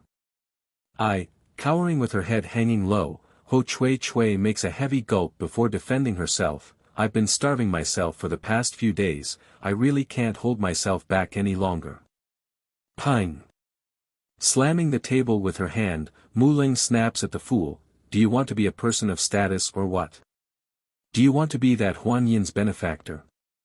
Do you want to get payback on that woman from today? Following the re-emergence of Bai Yan's face in her mind, Ho Chui Chui's face promptly turned ugly like a witch's. IDO. Since you do, then take this and eat it. Rummaging through her sleeve pocket, Mu Ling slowly pulls out a certain little pill to hand to the other side. A pang of unease swiftly takes hold after seeing the strange beady little thing. Please. I didn't do anything to deserve poison, please don't. Getting irked by the sudden outburst, the usually high-standing lady was quickly reaching her limit with this idiot. This is not poison, it's a fitness Dan pill. Fitness Dan pill. Showing a startling light in her eyes, Ho Chui Chui didn't understand the meaning for this. Yes, that's right. Unlike a facial Dan pill that can only change a person's face, this fitness Dan pill will change a person's body shape to their liking once consumed. Giving a good moment to let her words sink in, as for the new look you should take, I think that woman from today is good choice. Eat the pill and think of that person's body while doing so. In light of the doubt regarding the plausibility of said effect, Ho Chui Chui wouldn't deny such an opportunity like most girls out there would. Now I won't have to starve myself anymore. Miss Mu Ling, why don't you give me a facial Dan pill as well? This way I can completely become like that woman, how about it? Just remembering the stunning appearance of Bai Yan's existence was enough to make the chubby wench smirk with glee. If I can have such a sexy body and face, then what man couldn't I get? Even the young lords would fall under my skirt if I willed it. I don't have a facial Dan pill. One could even make out the veins on Mu Ling's forehead at this point. Humph, even if I did have one I would never give it to such a person like this. Oh. Replying with a look of disappointment, Ho Chui Chui nevertheless composes herself to get back on track. In a flick, she shoves the thing into her mouth and allows the image of Bai Yan's perfect body to manifest in her head after closing her eyes. Then by the time she opened them again, it was exactly as foretold. That chubby body figure was nowhere to be found anymore, only the thin dainty figure of a fine model that had the perfect assets in the much-needed places. This will only last for 3 months at a time. By then you will need to retake the fitness Dan pill in order to maintain this shape, you understand? Raising a smirk, Mu Ling allows the foolish wench to bask in the glory of her new body before bringing up the bad news. And I also need to tell you one thing. This pill also has a side effect. After taking it, you can no longer have children. What? Shooting up her head in terrible fright, Ho Chui Chui became ghastly. Please don't bluff me. As a woman, if I can't have a child, then how am I supposed to marry in the future? You don't have to worry about that. Don't forget, I'm the most talented alchemist within the Misty Fairy House. Over time, I will inevitably become a 7th-grade alchemist, and then I can make all the cure you need to regain that ability. Though the statement was a bit over the top in terms of arrogance, this high-standing lady was indeed a 4th-grade alchemist at the tender age of 20-something. As she ages, it's not out of the question for her to reach that amazing feat after a few decades.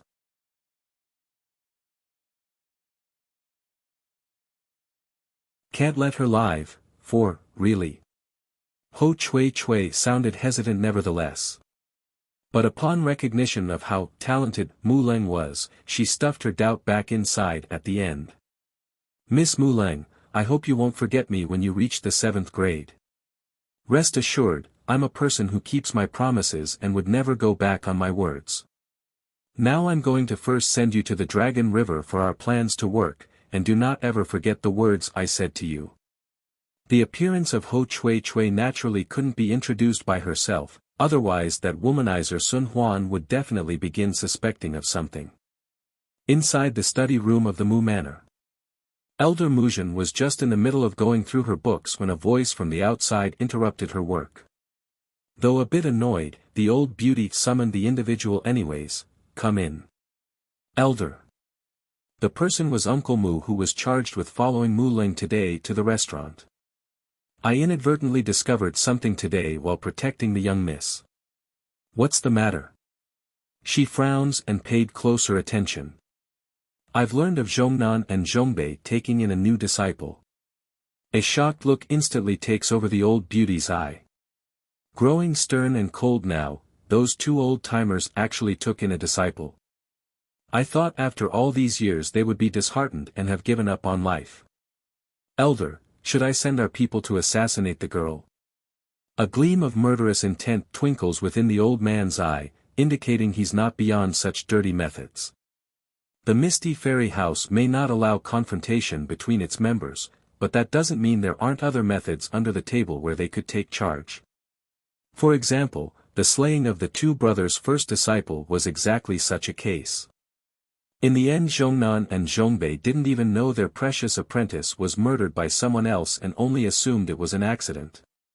But that's not the best part.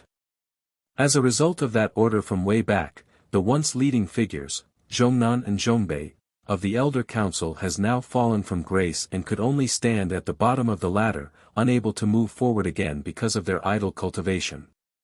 Humph. Muzhen huffs with displeasure. It was precisely these two old farts who supported the young lord when he mingled with a mundane woman from the outside. I wanted to use forceful means to break off their relationship, but they kept insisting on going against my plan, sending my opinion to deaf ears. But what of it? If I can't beat them in the open, then I can beat them in the shadows. If they weren't so stupid to begin with, then they never would have fallen into their current decrepit state. Just thinking of the past would be enough to make Muzhen's eye flare up with fire. Furthermore, simply killing their first disciple and freezing their cultivation is nowhere close to being enough to dispel my hatred for them both. Mu, Senior, I will leave this matter to you. I don't want to see anyone related to those two alive again. If one dead disciple is not enough, then I will see to it their second one is dead as well. Be assured, Elder, I won't let that lassie live for long. There won't be any evidences to point the incident back to us either. Giving a satisfied nod over her subordinate's smart wording, they owe me. Even if I kill their disciple, it's their fault and theirs to bear.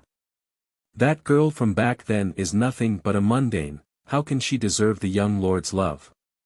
And if those two brothers are going to side with that bitch, then they will owe me for life.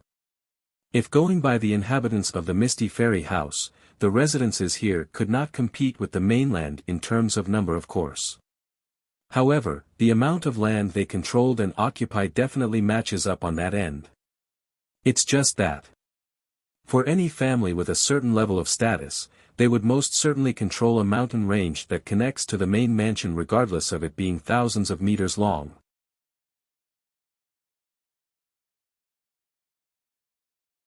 Can't let her live. 5. At this moment atop of back mountain to the Zhong Manor, Bai Yan was just in the middle of meditating to absorb in the surrounding energy. Where did Xiachen go? Opening her eyes, she was a tad surprised to find her son missing from the area and with no sign of his whereabouts. As a mother, Bai Yan's naturally worried and was quick on the uptake to look for the boy, especially in his current fox form when he's at his weakest. Just that when she did so, a fierce killing intent had caught her attention from behind and caused that moving leg to stop. Die. Towards the unmoving image of his target there, Uncle Mu's confidence promptly swelled and reinforces his will to attack. However, it's unsure if it's just coincidence or intentionally, but at the last moment when the strike's about to land, the woman's footstep had swung around to one side and allowed that body to escape the hit. Though slightly startled at having missed there, the senior didn't back down and wanted to press on with his efforts. That was until he felt that unfluctuating gaze coming right back at himself. "Did you lure away the two guardians my two shifas assigned to me?" Bai Yan asks with a mild tone. "That's right," Senior Mu answers with a deep wrinkle on his temple. "I did lure them away, but don't worry, they're very safe because my target is only you." He has a very high standard when doing things. Unless they're part of his list, he won't touch anyone else uninvolved. "Then where's my fox?" Bai Yan continues to ask. "What fox? I don't know what you're talking about." Now Senior Mu's frown had become very deep, as was his patience over the incessant questioning. Bai Yan on the other hand showed a look of relief after confirming her son's safety. "It looks like Xiachen only went out on his own to play and not because he's been kidnapped by someone else. Speaking about it, I should be thanking you." Smirking openly now, Bai Yan's gaze was full of laughter like a cat playing with a toy.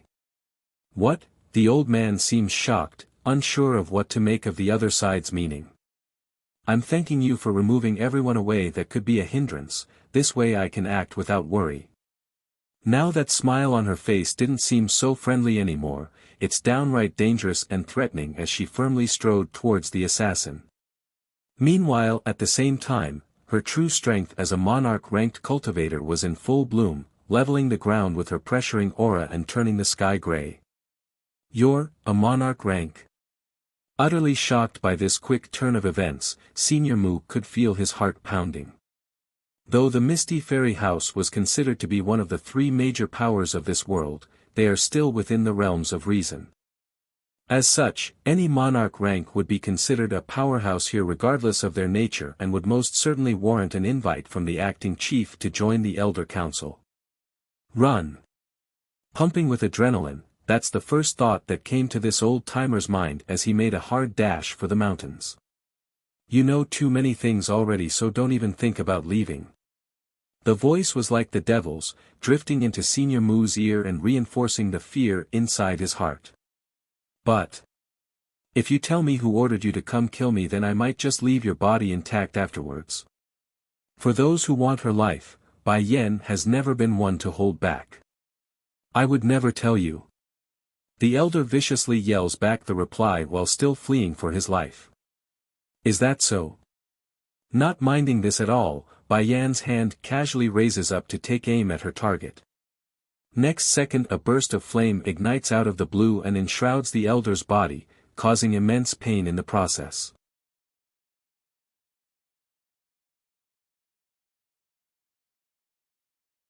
"Can't let her live." 6. "Even if you burn me to death, I won't say it."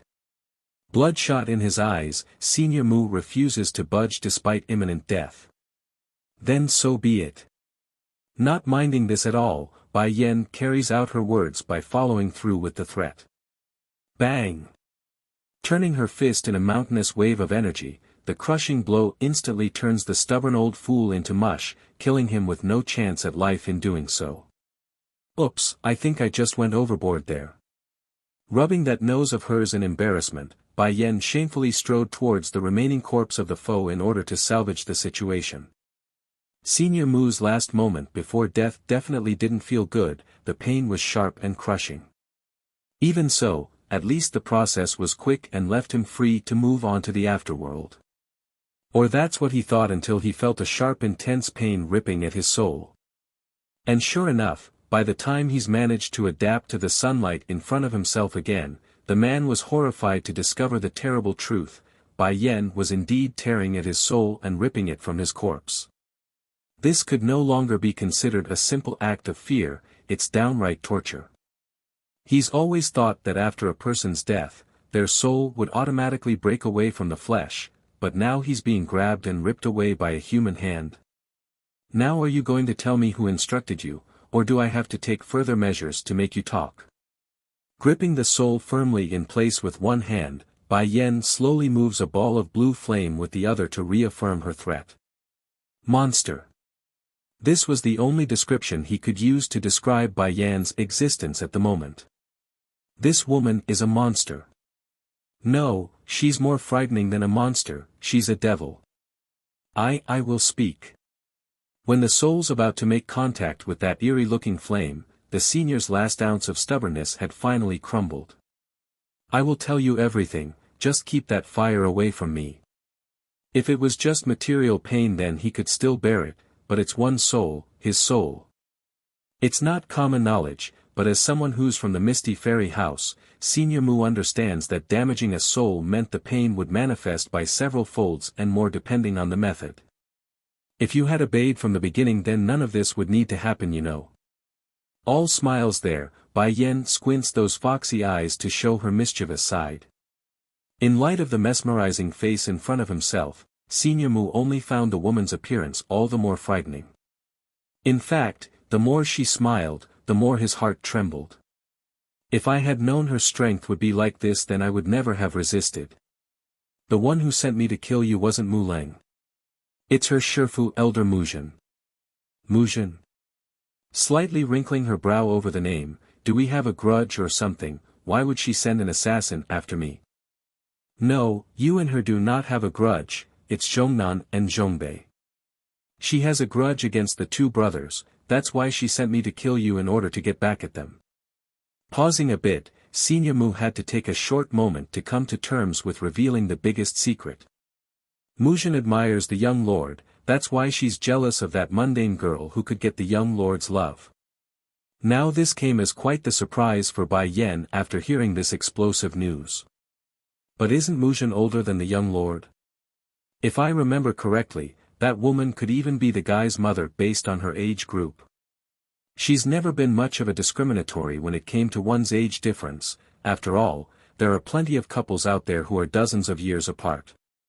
However, the issue here lies in the fact that Muzhen has a one-sided crush on the poor man, and even went out of her way to go after anyone whom she's jealous of. Yes, it's a shame that our young lord doesn't have the right to choose his own love interest. What, are you implying Muzhen could force Yun Feng to marry her or something? Bai Yen asks, intrigued by the old man's odd sentence right there. It's not Elder Muzhen who can force the young lord, it's a goddess from the celestial realm who is forcing him. Speaking of this goddess, Senior Mu's attitude immediately took a turn for the better. His eyes were full of admiration and worship when speaking, that goddess is not only from the celestial realm, her position is extremely high as well. Do you know about the war between gods and demons from a millennium ago? They say it's all because of her after she captivated the leaders of both sides.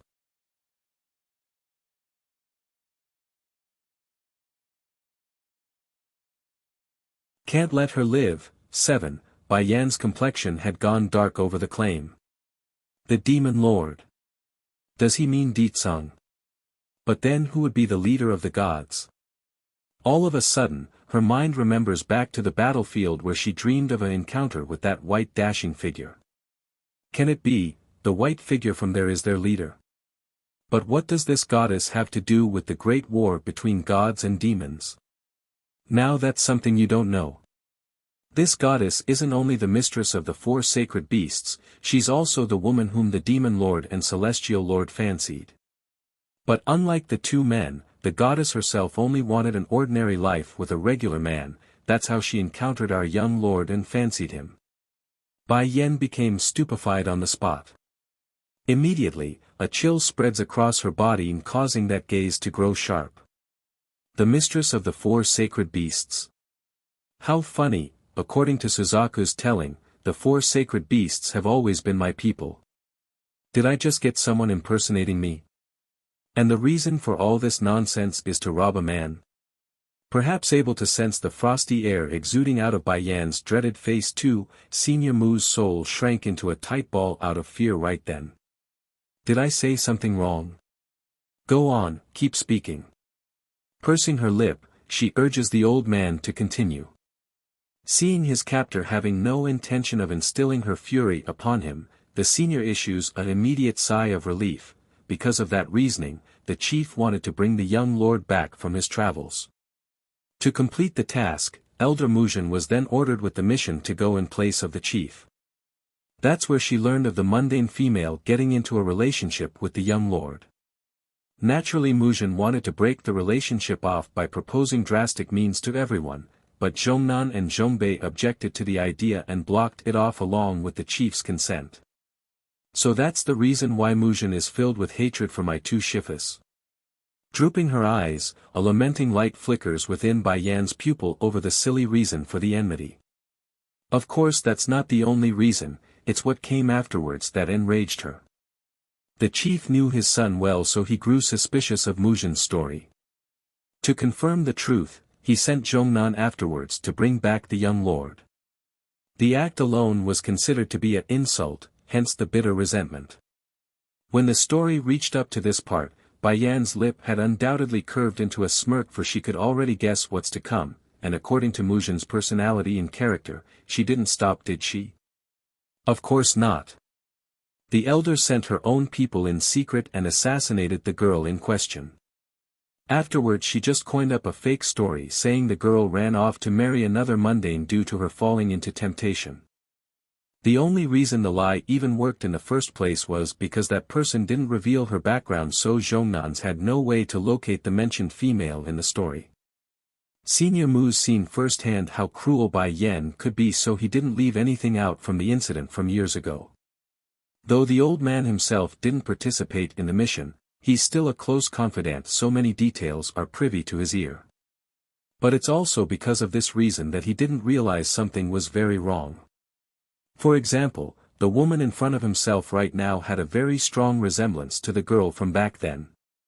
Then what about my Shifu's injury, is it her doing as well? Musing for a moment, Bai Yan asks again. Considering her own ability and insight, there's no way she couldn't see through to the hidden injuries suffered by Zhongnan and Zhongbei. It's very likely the reason why the two elders are stuck at their current level and unable to progress. Yes, that's exactly it. Before that incident, the two brothers are both the first to enter into the middle level of the monarch rank and are both leading figures of the Elder Council. But since they're not the type to be suspicious of others, Muzhen was able to secretly plot against them and cause their progress to stall without further advances. Squinting her eyes, Bai Yan's gaze now carried a gleam. Wanting to kill, then why does she want to kill me? Is it just because I took them both as my Shifu? In Elder Muzhen's mind, the two brothers owed her way too much and could never atone for their sins. To repay them back for this fact, she murdered their first disciple. Inhaling deeply at the last bit, Bai Yan finally got it and didn't need any more information. Fine then, out of consideration for the honesty you showed, I won't destroy your soul. You're tuning into the Hanli's Wuxia Adventures YouTube channel. We're so grateful for your support, and don't forget to subscribe to join us on this incredible journey through captivating stories. Your generosity through donations truly makes a world of difference, as it's the primary source of revenue that allows me to expand and enhance this channel for you. Thank you from the bottom of my heart for being a part of this adventure.